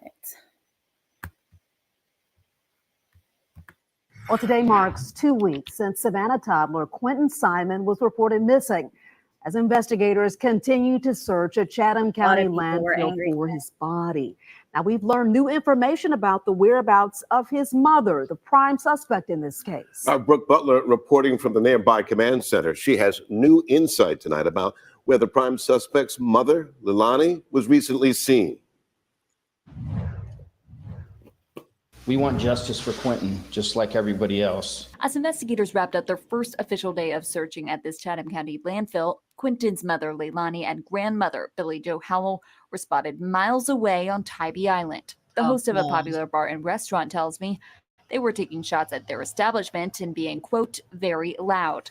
This just hours after police announced they believe Quentin's body was thrown away like trash. We believe that he was placed in a specific dumpster at a specific location, and it was brought here by regular means of disposal. The mother and daughter were spotted again Wednesday morning at a Tybee Island motel. Police confirmed with WJCL they were called to Sandcastle Inn twice over people, quote, exercising their First Amendment rights and shouting at the motel. They say no Quote, arrests exercising their First Amendment rights of shouting at the hotel were made and no police report was filed. But a woman who identified herself as Billie Jo told officers she would be leaving and wouldn't come back.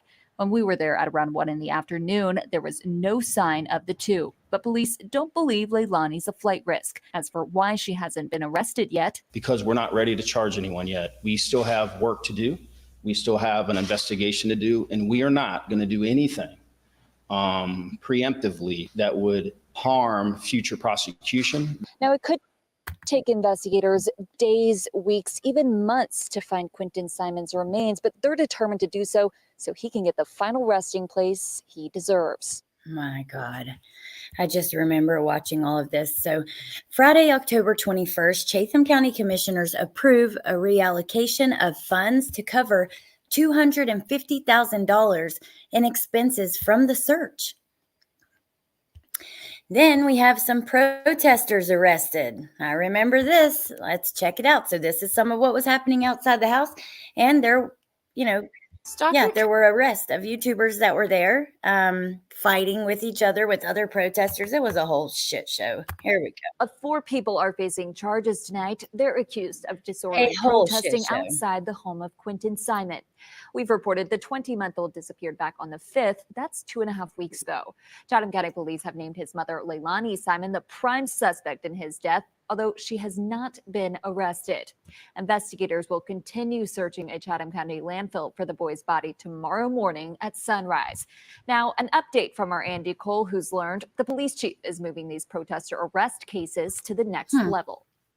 CCPD says on Friday night, they responded to the home where Quentin Simon was last seen alive for a group of disorderly protesters. After speaking to the group and informing them of their rights, officers left the scene without making any arrests. Police tell us a short time later, officers responded again to Quentin's home, this time because 3 protesters were blocking the driveway, preventing someone from leaving. Police say after the protesters refused to leave, officers arrested them. John Boatwright, Wanda Boatwright, and William Garrett are facing charges of disorderly conduct.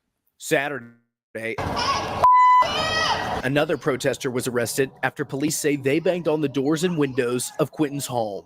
Kimberly Taylor was booked in the Chatham County. Wow, I forgot about this. I was thinking of the YouTuber that was arrested for yanking the thing out of the lady's hand, which was Dolly. But I forgot about this. This lady was up there banging on the damn door. Jail on criminal trespass charges with a $1,300 bond. After learning of the weekend arrests, police say Chief Jeff Hadley started an internal investigation. He referred the cases to the Office of Professional Standards to be reviewed this week. According to police documents, the OPS's main role is to investigate all complaints against integrity. They serve as fact finders and deal with anything from excessive absences to use of force instances. In Chatham County. Okay. So, due to exposure to health and safety hazards, the search at the landfill was paused for the weekend. Saturday, October 22nd, police confirmed several protesters were arrested. Monday, October 24th, the search resumes. In an interview, Leilani Simon says she hopes her son will be found happy and alive, and she is not hiding from law enforcement, which I can pull that up. I can't believe they didn't include that, because that's where I took the still shot from. Her mom and her did this interview, and she says, all I can hope is that he's with a family who's, wanted a baby, and, I hope he's found happy and alive, apparently. But also she says that, if it's me, if I happen to be the person who did this and they find evidence of that, I'll walk myself to the police station or whatever. Let's see if I can grab it real quick. Interview with the news.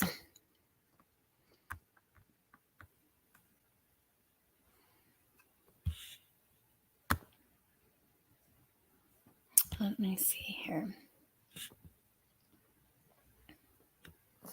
Oh, our Grizzly has them. So let's watch there, and I will share her link in the description or in the chat. Full interview clips. There's Billy Joe outside with, here we go, right here. My kids woke up to me screaming, "Where's Quentin?" and running through the house. I ran and looked everywhere, inside, outside, just started screaming for help. I'm here, I've been here every day since this. I am not running and I'm not hiding. And if something does come up that I am at fault, I will take myself to that police station. And I will walk with her. All we want is justice for Quentin Simon. That's it. We want justice for Quentin. At whatever cost it is. We don't care the cost. We want answers just like everybody else does.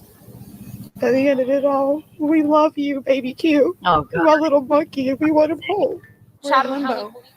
We're in limbo just like everybody else is. We're sitting here every day waiting for answers. Being in this house is hard. My mother and I can't even stay inside throughout the day. We always are outside because there's just so many memories that we don't know if we're going to have again. You wake up every day angry, hoping that you're going to get a phone call, and that phone call just doesn't come. Hard to even process what's going on around us. Okay, B Crumbs, that sounds good. And hello, Riley. And watch this part. Watch her mother's face as she says this last part here. To the point that we have to barricade our own home in order to feel safe in our backyard.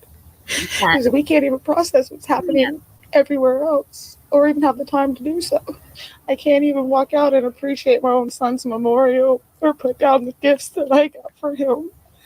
I can't even go out there and do that without harassment and negligence and just everything. It's just devastating to see that this is how the outside world reacts. Every day that goes by is less tears and more anger, not knowing what's happening. If that's even understandable. Not knowing what's happening? You mean not knowing where he's at? Yeah, not knowing what's happening every day. You're worried about going to jail. I'm sorry. I have no sympathy for Leilani. I do believe police got it right. I'm not going to play into any conspiracies of any other people. I do have sympathy for Billy Joe. I feel sorry for her. I do think she made a mistake leaving the kids with her, obviously, but I don't think she could have ever imagined this would happen, and she seems to be the one person who has true emotion surrounding this. Leilani, this bullshit she's doing here just looks so fake to me. The crying with like spreading her mouth real wide like that and stuff, it just seems completely unnatural. But you wake up every day angry, hoping that you're going to get a phone call, and that phone call just doesn't come. We want something great to come out of this, but mostly we want him not to be found in that land. We want him found happy and alive. We want him back in our arms, holding look at us. her. That's what we Can't want. even look at her daughter as she says it because her soul is just telling her, every part of her is telling her, nah, that's bullshit. And look at Leilani looking at her. Oh my gosh, I'm going to rewind that. You're going to get a phone call, and that phone call just doesn't come. We want something great to come out of this, but mostly we want him not to be found in that landfill. We want him found happy and alive. We want him back in our arms, holding us. That's what we want. We're just hoping that he's in somebody's house and they're feeding him, and we're hoping that, maybe they wanted a baby or couldn't have a baby. Oh, you're so stupid. I'm sorry. This make-believe bullshit really pisses me off, you guys. And yeah, I'm just going to keep it real with you how I feel. It is what it is. I'm sorry if you don't like the language. I do apologize. But again, it is what it is.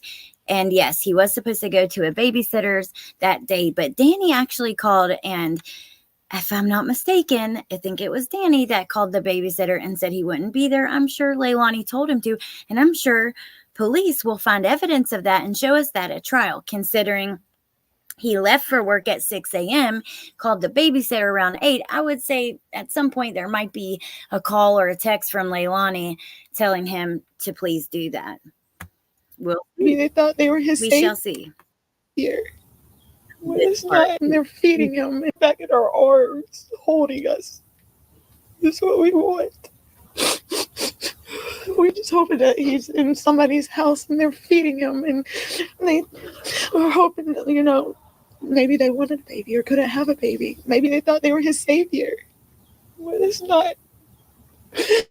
That's their best hopes at this point. Oh, that's your best hope at this point. Do not give me that. Oh my God.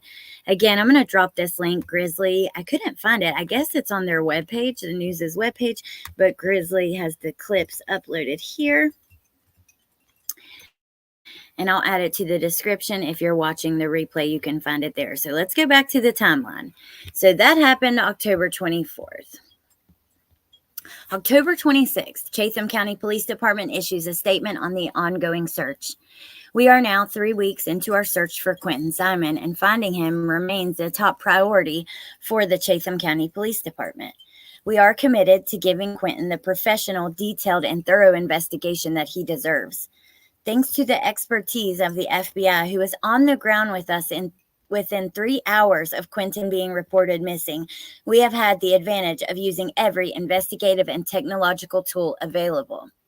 No expense has been spared. No work has been deemed too much or too difficult to undertake. And thank God, and that's another thing that makes their investigation even more solid. It's not just the Chatham County Police looking into this. You know, that's why I think if anybody else was involved, there would be evidence, and I don't believe that's the case. The exhaustive search of the landfill where we believe Quentin's remains are located continues. As we told you last week, this is not a quick process. At the same time, our investigative team is working diligently to put together every piece of evidence to determine the facts in this case. The search for Quentin has been the most massive undertaking ever for our department and has involved the work of well over 100 law enforcement and civilian personnel.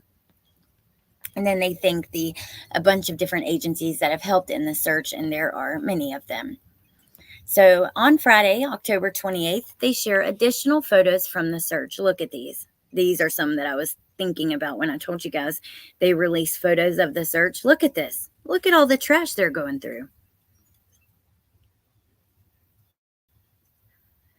No, Billy Joe isn't in jail. She doesn't have custody. As far as I can tell, in April, she filed to get custody of the kids. I don't know the outcome of that. And honestly, I don't know that it would even be public because I think it would be in family court. I'm not really sure, though. I don't know. So here's another photo. Look at this. This is what they were digging through to look for the remains of this baby. And at this point, you know, it had been weeks. It's honestly a real miracle that they found him, or some of him. As sad as that is to say, okay, it's just the truth. Look at this. I can't get over the search and the fact that he was found. As with the week before, the search is set to be paused for the weekend. So let's look at the local news at that time.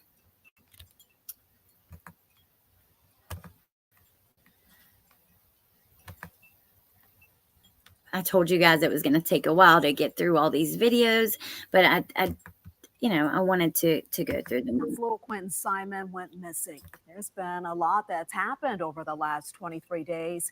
And our Andy Cole has been on this story from the very beginning. He joins us now live from the Mobile Command Center. Andy, tell us what's the latest. Hey, good evening, Shannon. In just the last hour, those expert searchers from the FBI wrapped up for the week. Now, over the last 2 weeks, they've been searching a landfill just about a mile from where I am right now, piece by piece, looking for any sign of Quentin Simon. Right now, you're looking at new images the FBI gave us of the diligent search of that landfill. Yes, the experts are Leilani's positioned boyfriend. on what the FBI calls a search deck. They go through every piece of trash, and then that section is removed and a new one is brought in. So they cleared out this space So there's nothing there. Like, see this big place that's been cleared out with a bulldozer. Then they bring in a load of trash and they search through it piece by piece. After they're done, they remove it and bring in a new load of trash. So Danny's the boyfriend, and he's a big part of this. I feel like at trial we're going to learn quite a lot. Remember, there is so much we don't know. With Letitia's case, like, that's another one I followed very closely through the whole process, from the time Gannon was missing to the time she was found guilty and sentenced to life in prison. There was so much that was not known that came out at trial, and I expect this will be the same. Danny was there. He last saw Quentin at 6 when he left for work. He, I think, is the one who called the babysitter, if I'm not mistaken, and said, Leilani's going to keep them today. There's a lot we're missing. Listen, the babysitter was doing interviews. There's a lot more to this. Police told us they were able to section off part of We're 2 hours and 20 minutes in. landfill where they believe Quentin is. So we wanted to know how much progress they've made. Crazy, Mama. Investigators declined to say. We do know that the searchers have scoured tons of garbage. Danny is the father of her new baby that was just a few months old at the time that this happened. He's not Quentin's dad. Unclear how long the landfill search will continue. Meanwhile, back at the home where Quentin was last seen, the memorial continues to grow. Hecklers have put up new yard signs and continue to berate the family daily.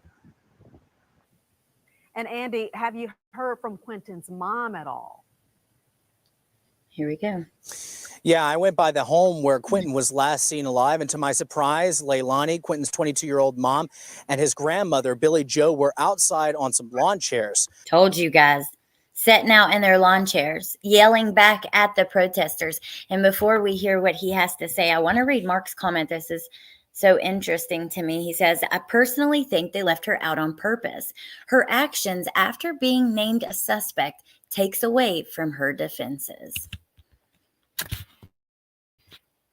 Like that interview we just watched. Oh, God. So I asked them a few questions. I want you to take a look. Here we go. So, Leilani, it's Andy Cole with WJCL. Did you kill Quentin? Do you want to talk about it? No. I'd love to hear about it. No. I want to tell your story. No, we don't care about telling a story. All right, then. A defiant Billy Joe and a quiet Leilani. Now, of course, we will continue to stay on top of this story. All right, so Monday, October 31st, the search at the landfill remains. Wednesday, November 2nd, 4 weeks have passed since Quentin was last seen. Chatham County Police issue a statement on the ongoing search.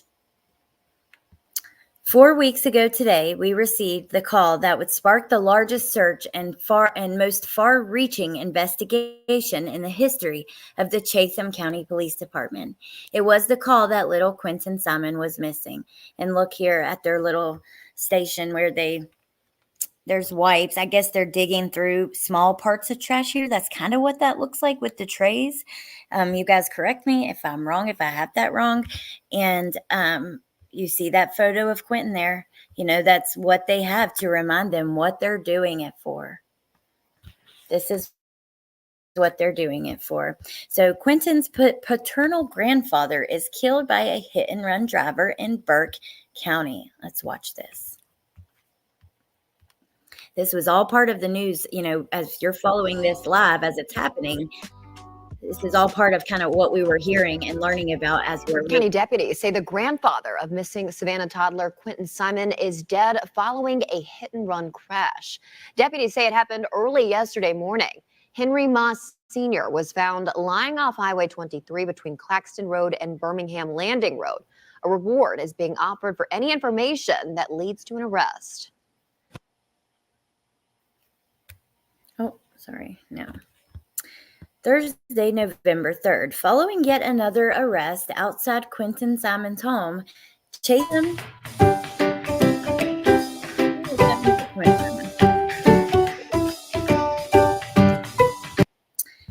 County Police say they will take measures to limit protest outside the home.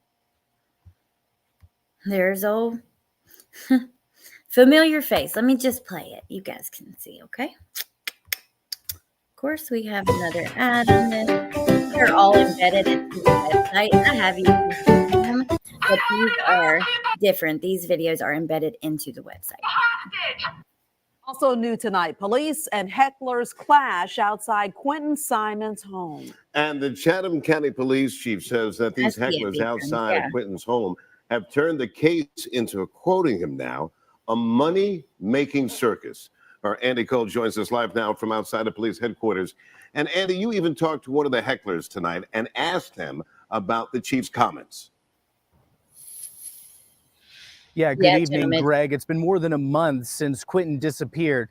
Since the story has gained national attention, but it's also brought in hecklers who police say make it impossible for the neighbors to live in peace. Tonight, a fifth protester arrested, all while the prime suspect remains free.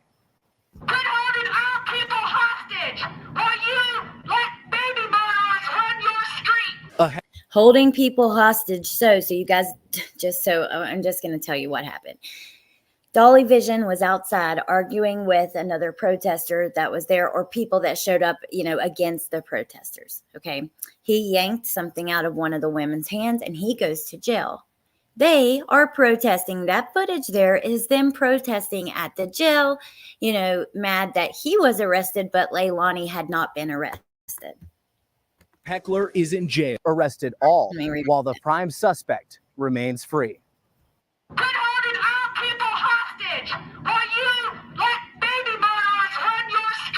A heckler is in jail after a clash at the home where Quentin Simon was last seen. Jimmy Williams was charged with simple battery and disorderly conduct. His arrest marks the fifth heckler jailed over the last month. Hold on. I want to show you guys something. Battery and disorderly conduct. His arrest marks the fifth heckler jailed. So here we have Bullhorn Betty in the gray t-shirt and jeans. Justin For All in the black tank top and shorts and socks or something. I don't know what he's in. This black tank top, hoodie tank top. Molly Golightly standing directly behind Bullhorn Betty in this black outfit. They are trespassing outside of the detention center, so outside of the jail. Amy, thank you for joining. I appreciate that. They turn these cases into shit shows and it takes away from the victims. Well, I mean, look, there's a reason they hadn't made an arrest yet. Okay. I feel like they did a very good job and we will see every part of the investigation laid out during trial. I think that people who aren't police, have never been police, have no background in law, and probably don't even do a lot of research into some of this stuff, really aren't going to know better than the police with how the investigation needs to be done. That irks me. It's like these folks are working this investigation. There's so much you don't know about, yet you think you know more about how it should be done. It's honestly very grandiose thinking, right? I need to take a step back and get some self-awareness and understand, like, it's just grandiose. I'm going to leave it at that. That's period. The way I feel about it. And you guys, Amy, I understand that. And I think there's more to, of course, these folks in this situation. It's just, this was not a good situation at all. Jailed over the last month. Chatham County Police say since October 12th, they've responded to the neighborhood 50 times. In a statement, Chatham County's police chief says, quote, many of the people claiming to want justice for Quentin have turned his tragic and heartbreaking case into a money-making circus. And they have made it impossible for the people who live in the area to enjoy the peace and tranquility of their homes. This is unacceptable and has to stop. This is what I do all over the country. Bullhorn Betty has been outside Quentin's home for weeks. Look She at runs her a YouTube face there. Whoa. Rage, honey. Has to stop. This is what I do all over the country. Rage. Bullhorn Betty has been outside Quentin's home for weeks. She runs a YouTube channel and live stream interactions daily. She calls Chief Jeff Hadley's statement lies. When I see Billy Joe, I ask them questions. Where's the baby? What did you do with the baby? Things like that. Yes, you do. And you also play music of a baby screaming and crying and really heartless, horrific stuff because, there's an entire neighborhood here. It was rumored at the time that there was like someone on hospice trying to pass away in this neighborhood. Aurora, good morning. We used to live in Savannah, not far from this nightmare. Our locals made more trouble than Betty did. The town was pissed at her, still is. Well, I only witnessed, what we saw on here, which there were some locals out there protesting. I remember this girl that had a Facebook group, but they were kind of working in conjunction with these folks. And I think these folks got a lot of the attention, but I know, they were the ones who played the baby music and stuff, if I'm not mistaken. But like I said, they were all kind of working in conjunction with each other at one point outside of the home. In a professional capacity. Now, is it loud? Yes, because I'm across the street and they're at their gate. But I have not caused this. No other at their gate. Amen. But I have not caused this. No other YouTubers have caused this. This is their community doing this, not us.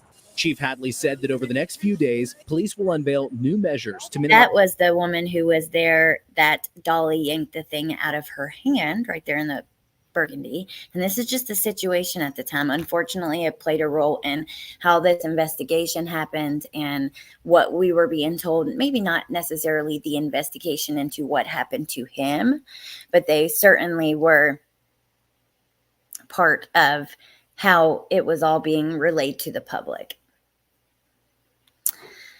Facts, there was also an autistic boy that was disrupting his well-being. Yeah, that's just disgraceful. I cannot.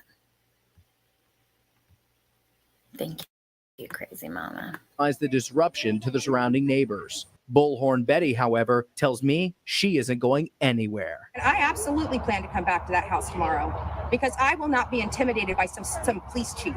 What's going to stop you from coming back to that house? There's nothing he can arrest me every single day that I'm out there. This is not about me. This is about Quentin. Are you sure?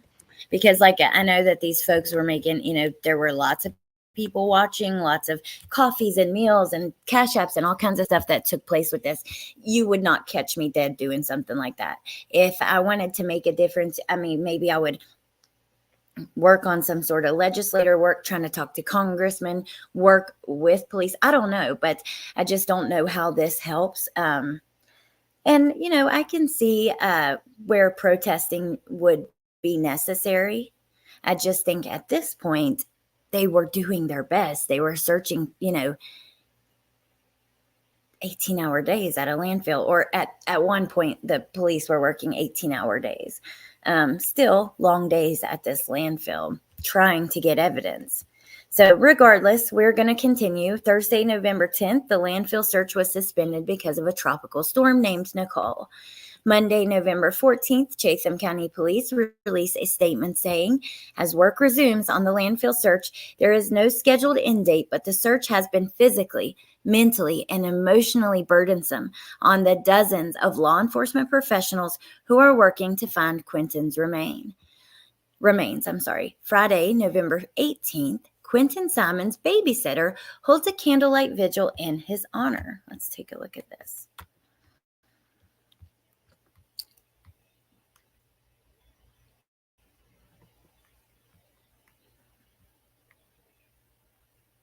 I can see why people would want to go on. I've went in person to a couple cases I've talked about and gotten a look in person, but I don't know.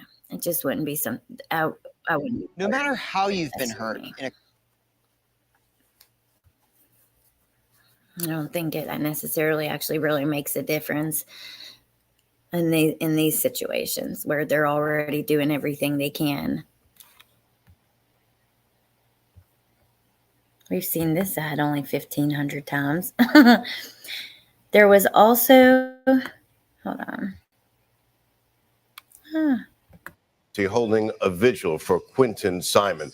The toddler hasn't been seen in the 44 days since the 20-month-old went missing and is presumed dead. Our Andy Cole was there and reports those praying at that vigil were praying for answers. Diana McCarta was Quentin Simon's babysitter for 10 months. We think about him every day. We pray for him. But since October 5th, when Quentin disappeared, it's not been the same.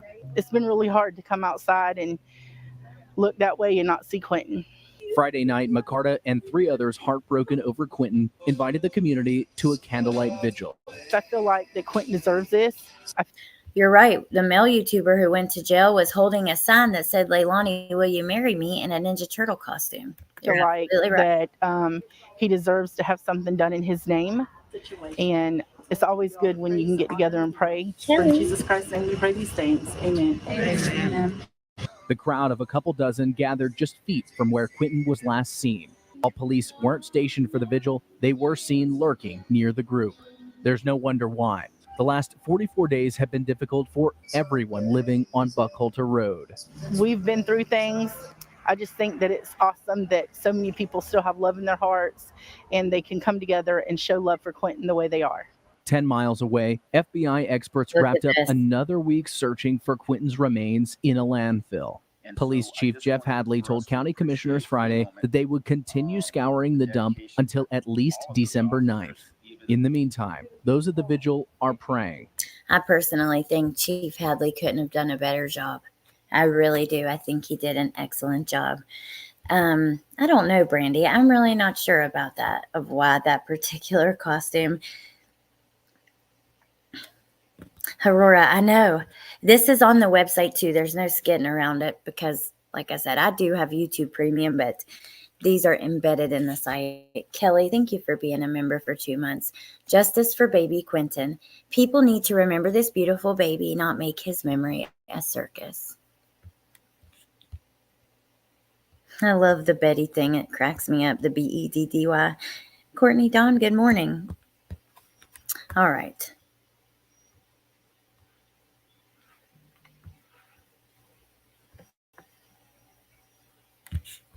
Sunday, November 20th, police announced they are pausing the landfill search so that searchers and support teams can take a necessary break.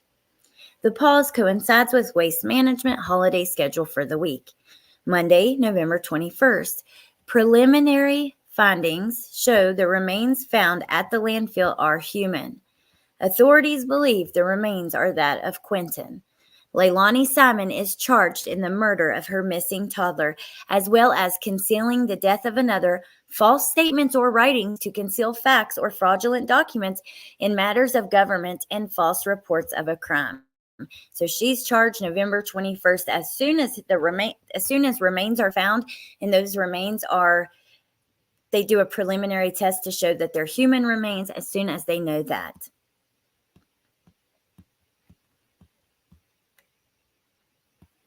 Monday, November 28th, the FBI confirms the remains discovered at the landfill are that of Quentin. A preliminary hearing is scheduled for July 11th, 2023. So I think they're going to have the parts of this in this video. They kind of do repetitive things. I'm going to play the second one. I think that will give us a good idea. And I'm going to keep dropping this timeline in the chat. Greg, good evening. FBI agents confirm bones found in a Savannah landfill earlier this month are those of the missing Savannah toddler, Quentin Simon. Police found the partial remains on November 18th. They spent more than a month searching a Savannah landfill for Quentin Simon's remains. Today, agents said operations at the landfill have now ended. Quentin's mother, Leilani Simon, this woman here, is facing several charges in Quentin's disappearance. We are following her case. Her next court date is set for January 11th. Greg. Marcus, thanks so much. And we have more coverage on the disappearance of Quentin Simon available on our website at I want to keep it off of, yes, what happened with the news, with the YouTubers is part of the story, but we're past that.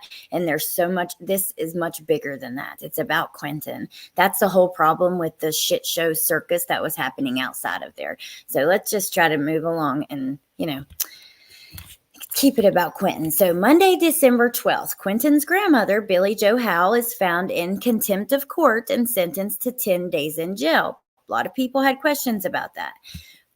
we weren't getting a lot of answers either. Wednesday, December 14th, the district attorney announces 19 indictments against Leilani Simon, including malice murder, felony murder, 1 count of concealing his death, and several counts of false statements. The indictments cancel plans for the preliminary hearing.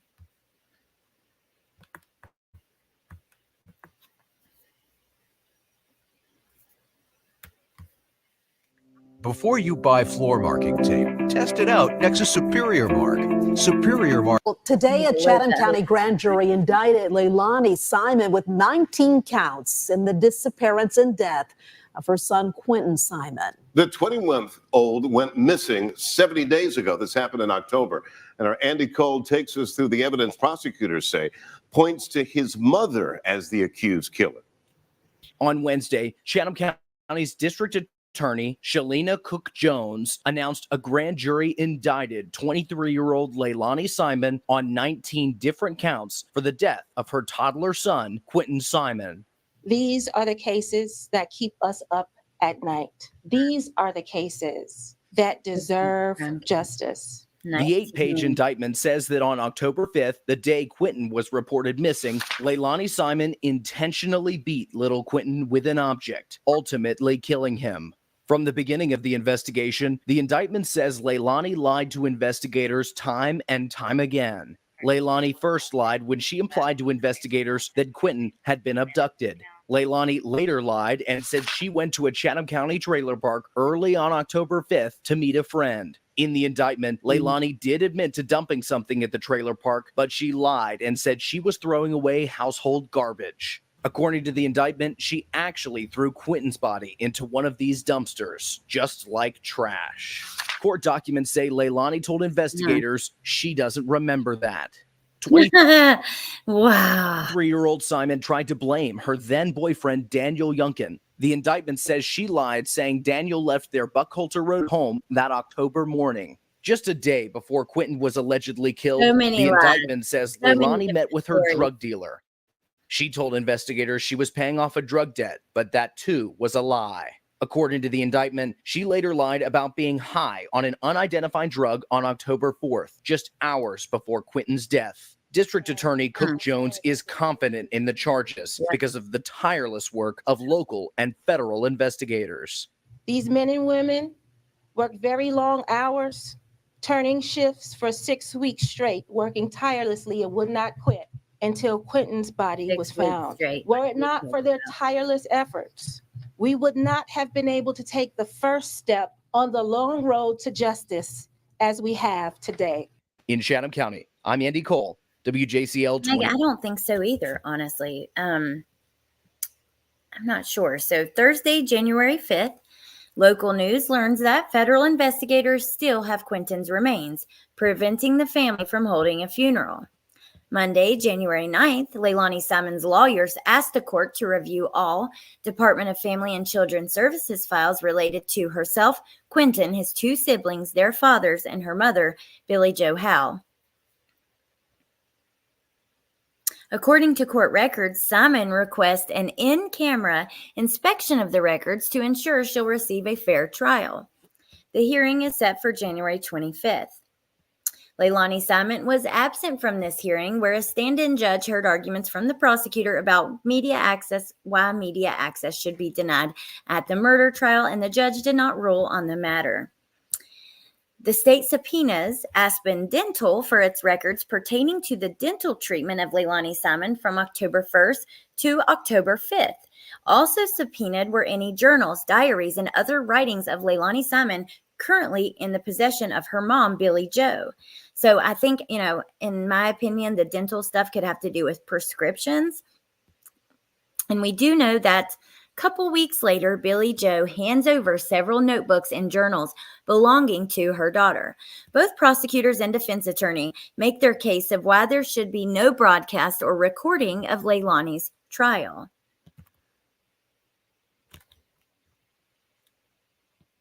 Let's see.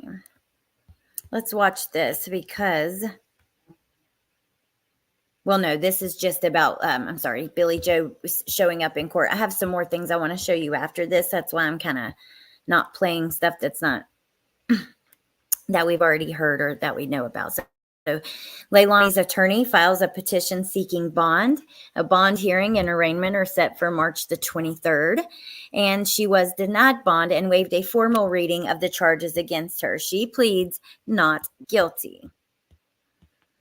Thursday, March 28th, the FBI confirms Quentin's remains were flown back to Georgia after months of analysis. I'm going to play this just so you guys can see her in court. I want you to see this, but there are a couple things they left out that are important. I want to show you, and I want to get to that. I'm sorry. I know we've been here a while. Thank you for hanging in there with me. Come on now.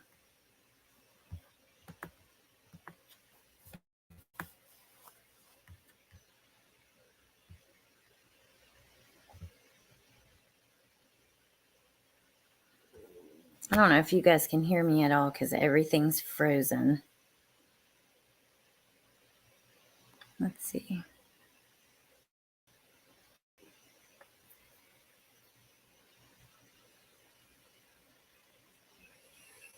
Yeah, you can. Okay. Everything is like completely frozen. Cannot even hit refresh. Yeah, you can. Oh, okay. Let me turn it down. Let's see. I see you, Riley. I pulled out my phone. But I can't move anything on the screen. Infamous truth teller, I do have an email. It's on the banner up there.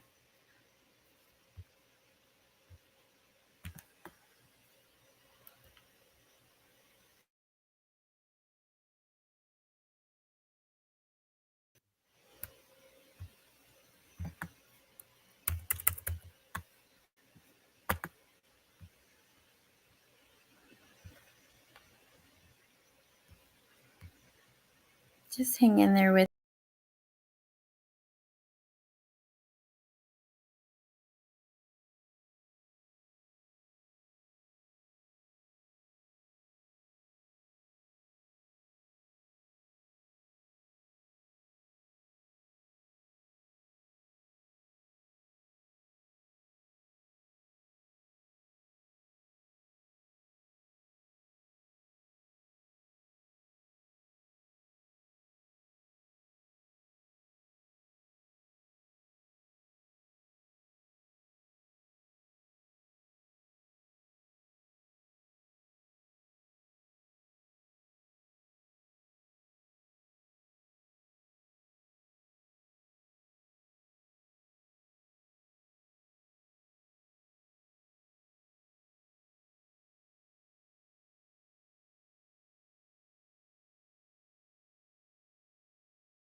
back. I'm so sorry, you guys. No, Kimberly, you're not the only one with no audio. I had to boot myself. Everything froze up, and I think, I don't know, maybe I don't know. It's never overheated before, and it hasn't said that. It's just, it feels really hot to the touch, the computer. But let's see. We are just about done with this little timeline, and then I want to show you a couple last things. And yeah, I apologize. You guys got to love technology. It's all kind of part of being live. I try not to panic. When I first started, I would panic. I would get so panicky, so uncomfortable, so anxious. Now I'm kind of just trying to keep you guys from panicking or worrying or, you know what I mean, anything like that. Okay. So now let's scroll down. I wanted you to see Leilani in court. Claus has had, she's gotten to see her multiple times in person in court. And then right after this, they go to jury selection, begins July 9th. We know now it's October 9th. And like I said, they didn't finish this timeline. There are a couple things that have happened since I want to show you. But let's see if we can get this video to play just so you can see her when she was in court.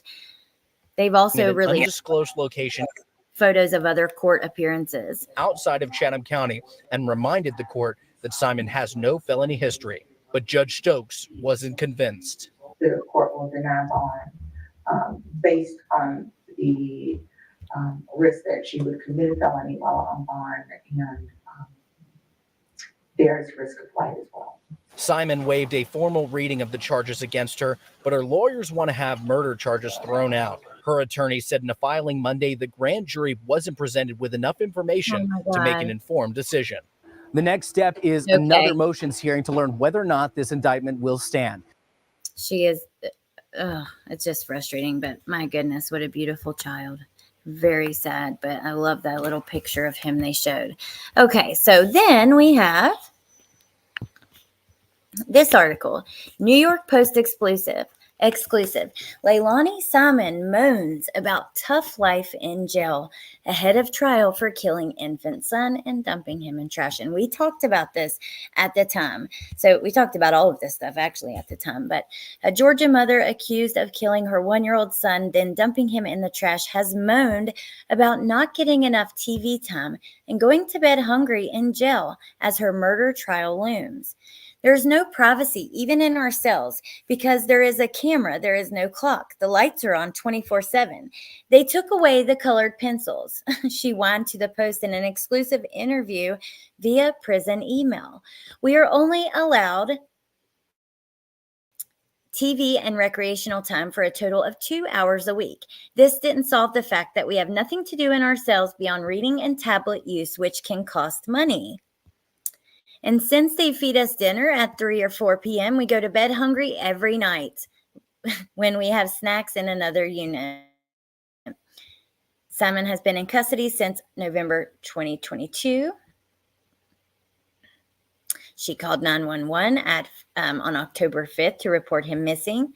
Detectives quickly honed in on a dumpster at Azalea Mobile Home Park where Simon lived, and more than a month later, the toddler's remains were discovered in a landfill by investigators after weeks of combing through thousands of tons of garbage.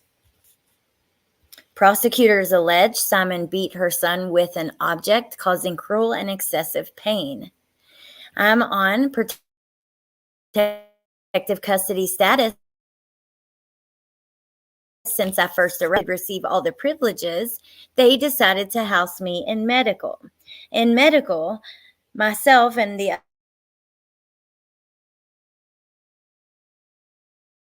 other high-profile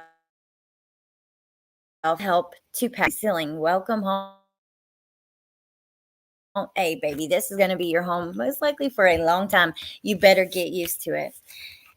She was denied bail because she was a flight risk. They insert the pictures of the search. She remains in protective custody and accused the jail of punishing me for crimes I'm accused of. But she said they immediately stripped me of clothes and put me in a smock and then put me in a suicide cell, even though I never once said anything about being suicidal or implied it. She told the Post that Murray, who has since been convicted of shooting a woman and kidnapping her 6-week-old twin,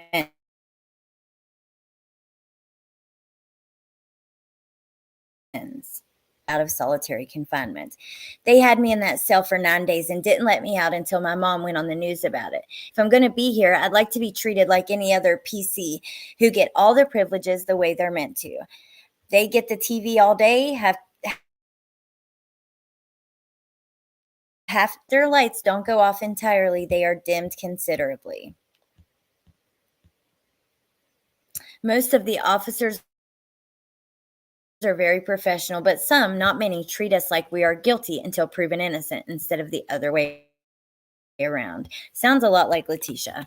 So that is basically that. And then there was one other article that's going to give us some details of what we might expect at trial. Okay, so this is really interesting. Yeah.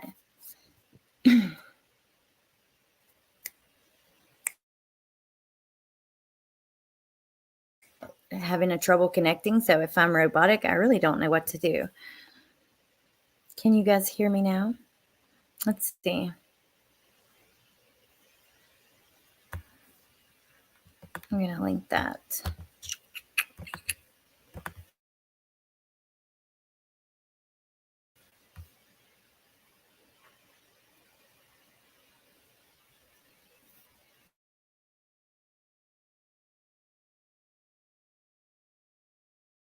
Weird because, yeah, the internet, like, usually it shows if it's having trouble connecting.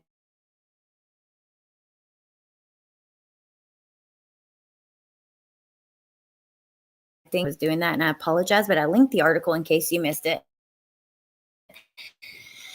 Not going to read it again, but I'll tell you this, you know, I don't get this. I don't get that. Jail's so tough, of other stuff like that. She, you know, I don't have a lot to say about that except for at least you're alive. You know what I mean? Because I'm sure in some jails they do mistreat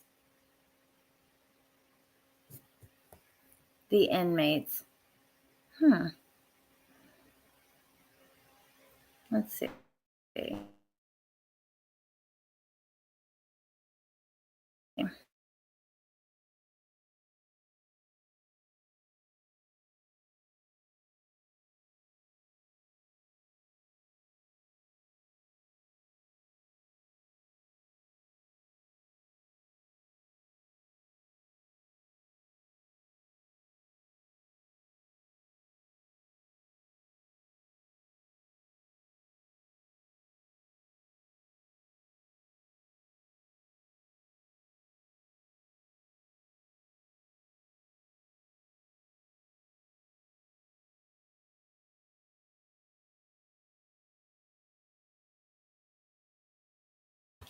I've muted because I don't know if I'm still robot. I have it muted because I'm going to come in on my phone and just keep my screen share on my laptop because it's working. But this way, the audio. Hold on just 1 second.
Mute the computer.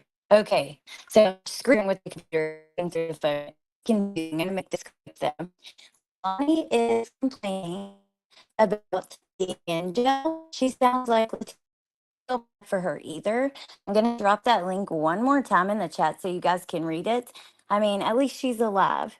JD, stock up on toilet paper. My dad's so worried about that. So actually, I did buy some extra yesterday. Now, let's see if I can do this, though, because this last court, this is important. There is a little bit of information that I want to talk to you guys about that happened at this last hearing. Yeah, okay.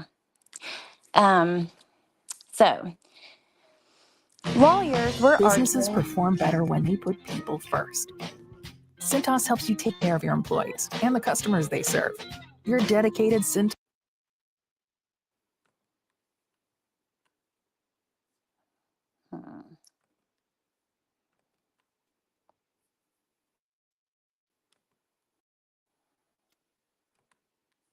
trying to mute that video because I really control over it. Like I like to do it from my phone. The lawyers were arguing over what evidence would not be admitted. And during this process, we learned a little bit about what evidence we So, prosecutors laid out 7 exhibits of evidence they to use. They say it includes messages, statements,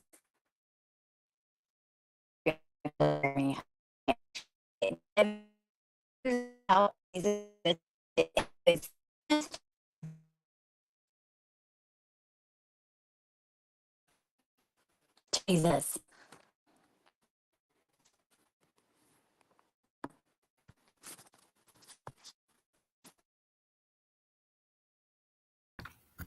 Dude, no, I'm not. Now I can hear it in my phone. I'm not near metal, but I want to try to wrap this up. But there are a couple things I want you guys to know about before we get into trial that came out during this last hearing. So I hope that you can hear me. Oh my gosh, I came back to the computer. I don't know what's going on, but I do know that pretty sure that there's two things happening with internet here. My dad's been trying to get this fiber optic installed. They came and laid lines like a couple days ago, but it's not working. But I think that we're going to purchase a Starlink satellite anyway. So I don't know what to tell you. It is what it is. And even if someone did stream with me, you would have to talk then. If B-Crumbs, like if you showed on your computer what I was playing, then you would have to talk because they wouldn't be able to hear me. You know what I'm saying? But yeah, they've laid the lines, but it's not working yet. It's like new in this area. So, but it's so much better. When we had that in West Virginia, our internet was so fast. Okay, so they had a hearing recently, and at this hearing, they laid out exhibits of evidence they want to use. The prosecutors did. They said it included text messages, statements, and phone data that shows what was going on in Simon's life around the time of Quentin's death. Prosecutors said, listen to this. This is infuriating. Yeah, like the internet looks like it's like pretty good right this second. It's so strange. I apologize, but at least you can hear me for a moment before we end. So the evidence details relationship issues between Leilani and her boyfriend at the time, plus accusations of physical violence. They say it shows what was going on in the mother's life around the time of her son, Quentin's death. We have alleged that she killed her son in the middle of the night, okay? That is a heck of a thing to say about a mother, the prosecutor says. Really, Meg? Interesting. Prosecutor Timothy Dean introduced statements from Simon's longtime friend who will testify about the defendant's feelings towards Quentin's father and, by extension, Quentin. He also asked the judge to consider videos, text, and interviews that he says show Simon and her boyfriend at the time having relationship difficulties. They want statements from Quentin's babysitter admitted, saying the babysitter had some information to provide an instance of actual physical violence. Her lawyers pushed back, saying these personal details should not be admissible. Oh, dear God, Leilani, please.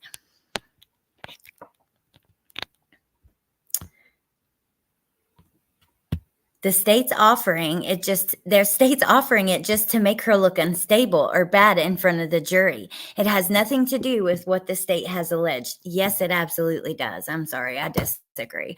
Prosecutors pleaded with the judge, saying it's vital to their case. We have alleged that she killed her son in the middle of the night, okay? That's a heck of a thing to say about a mother.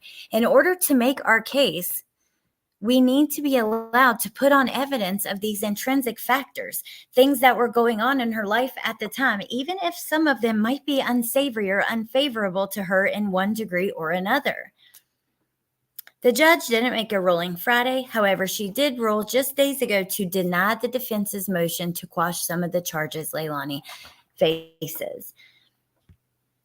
Again, the next hearing would be set for next month before an expected October 9th trial date. So boom, we're done. We're through the end of it. God, technology makes me angry, but it is what it is. We're doing this live, and I know you guys understand. But yeah, like I said, so we have 3 different internet sources between me and my parents, and none of them will always be dependable.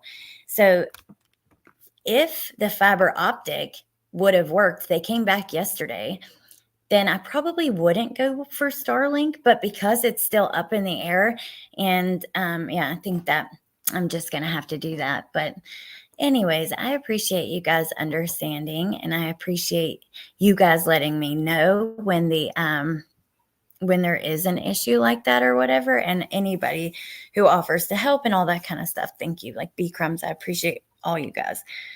But like I said, if you streamed, like if I was playing a video, then technically, yes, you could come backstage and stream that for me. But if I'm speaking, you can't do anything about that unless you take over and speak. Do you know what I mean? So it's kind of, I don't damn know. We got to make it work. It is what it is. So, all right. So glad you shared this before trial. It was a lot to go through. And honestly, we left a lot out. There were other things that happened, like interviews with the babysitter, interviews with Leilani's mom. There was this one interview with Leilani's mom while she's sitting out in the yard while protesters are there and stuff. And she goes into like her garage or something, and she's just sobbing, crying. I mean, it is hard to watch. Like if it doesn't get you emotionally, I would be surprised. So there's so much more that we didn't even go through. This was just a rundown of the timeline that the local news had with their own videos showing what was going on and the dates of when certain things happened. Oh, wait, I have to show something. I forgot. Come on, internet. Stick with me for one more minute because it's Mayla's mom's birthday, and I haven't done this for a while when it's your guys' birthday, and I thought we should. Nicole B. Yeah, we don't know if the trial will be streamed. I hope it is, but honestly, both sides don't want it to be. So I don't know. Thank you, Bendy. I appreciate that. Well, hopefully I'll have something new here for internet within a week or two anyways. It was a phenomenal resource. I agree, Tess. I completely agree. Another one I found that was really good is actually from the Independent. They do excellent timelines. They will, let me see if I can just pull it up to link it for you guys. They will insert from like this local news timeline was just their reports. The Independent will grab reports from all over. It's really interesting. Let me see. Quentin Simon timeline. Okay. Now while I'm grabbing that, let me get this video for Mayla's mom. And did I? Okay, first of all, the brain matter thing. I didn't show that to you guys, and I meant to. So I'm going to show this little video and give you this other timeline in case you want to look at it. So this is just from another article Tess found where it talks about prosecutors told the judge that the final evidence they're waiting for was forensic toxicology test of Quentin's pillowcase and pajamas for apparent brain matter. So it appears they found something they thought could be brain matter, but they weren't sure. That is where that came from. Then here's the timeline from the Independent. Let's see. They just did hyperlinks for a lot of the things.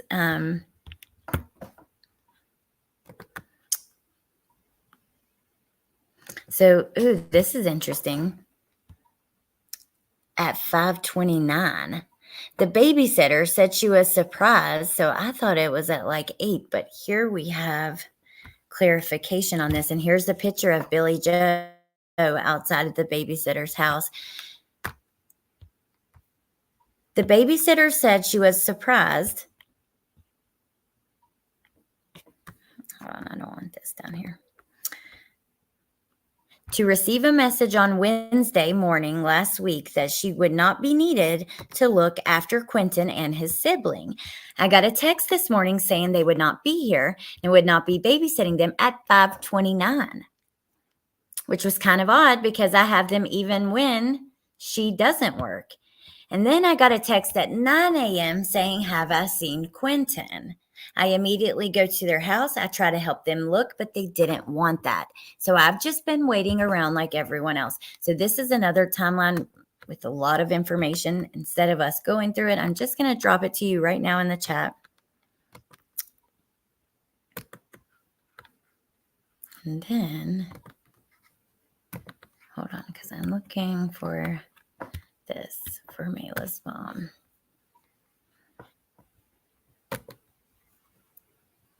Hold on.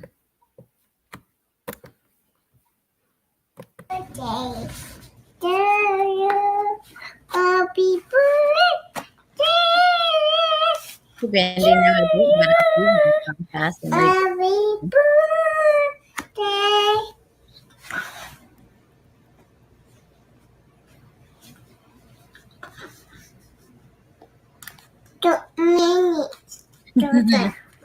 How old are you going to be? 2 minutes. 2 minutes? You mean 2 years? How old are you going to be? 2 minutes. Okay. Years. Years, okay. Years. 2 years. 2 years. How adorable. Happy birthday.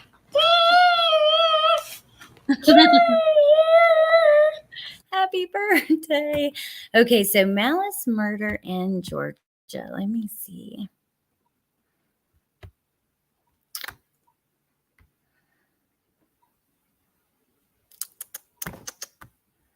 Hopefully my internet doesn't go out. If it does, I'm going to end it, and I appreciate you guys. Thank you for being here. It's been a long one. I'm not going to fuss with it if it goes out at this point. I'll just see you guys tomorrow. I'm 40 minutes today. Yay. It makes me sad, though, when I see that for Quentin. I can't help it, you know. But murder, malice murder, felony murder. Let's see. I don't like this one. Let me go back to a different one.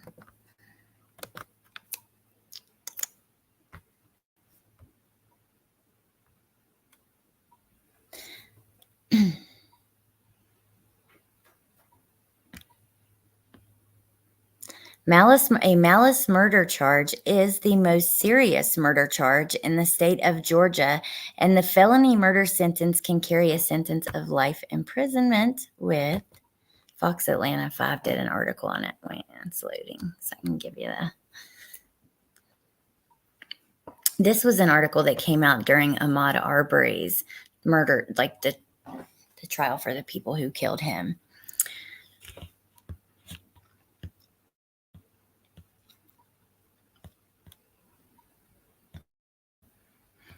Unlike many states, Georgia doesn't have degrees of murder, but instead has malice murder and felony murder. Neither requires prosecutors to prove an intent to kill.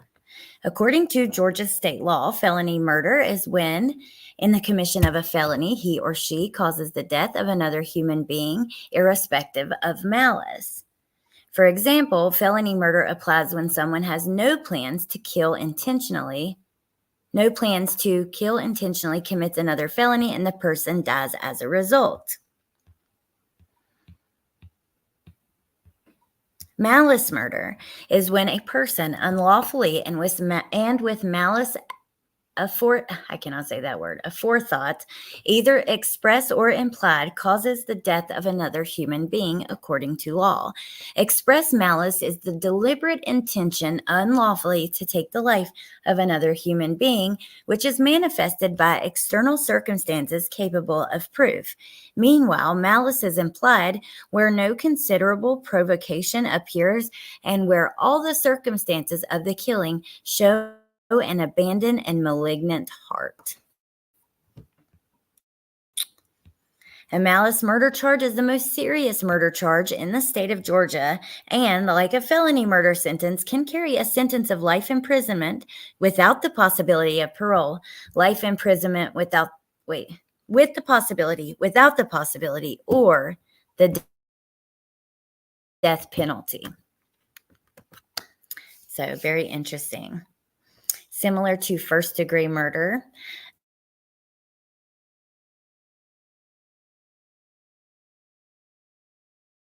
and I don't know about that. I haven't heard anything about the death penalty being on the table, and I don't really know how that works in the state of Georgia. Every state is different. So, yeah. No, I guess not, Brandy. Let me see what her charges are, though, again. Leilani. Again, if the internet goes out at this point, that's it. I'll see y'all later. I'm not going to fight with it. I appreciate you guys so much. I really do. Just know that if it does.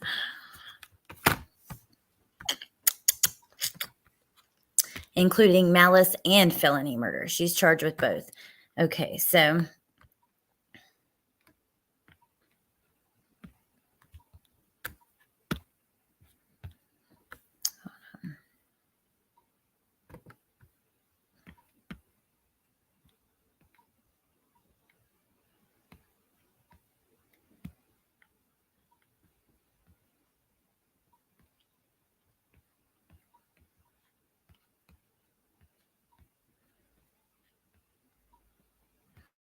I thought they were going to, here it is. I found the actual indictment with the charges. So we'll just read it like this.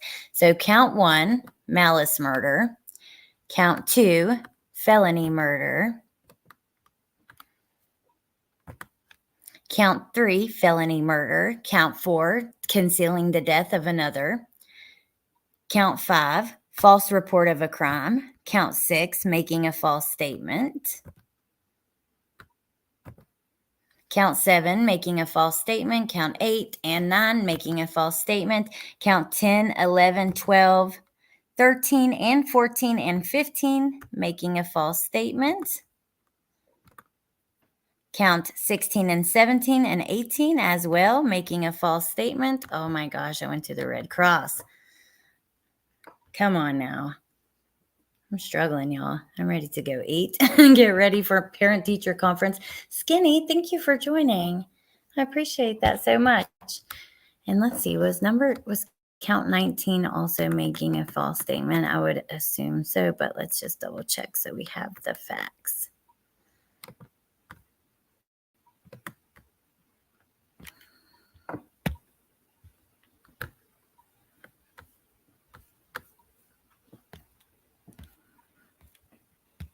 Yes. So, bunch of making a false statement as well as malice murder, felony murder, and concealing the death of another. So, yeah, we'll see that a lot of times where they'll have, different degrees of murder in the charges, I guess, in case they don't get one. Maybe the jury will vote guilty on another, that kind of thing. Hey, Avery. Hey, Wolfie. All right, you guys, I'm going to let you guys go. Happy birthday again to Mayla's mom. Thank you for being here. I appreciate you guys, and I will see you tomorrow. Yeah, it's a lot. It's emotional. It's a lot to go through. I know that, and it was kind of all over the place at the end, and I apologize. But yeah, I'll see you tomorrow. I'm going to end it before I say goodbye. Again, forever. It reminds me, Jen, of Megan Boswell, which I would like to see, when is that trial happening? That's been freaking forever. All right. Thank you again, you guys. And I hope you have a lovely day, and I will see you soon. Bye.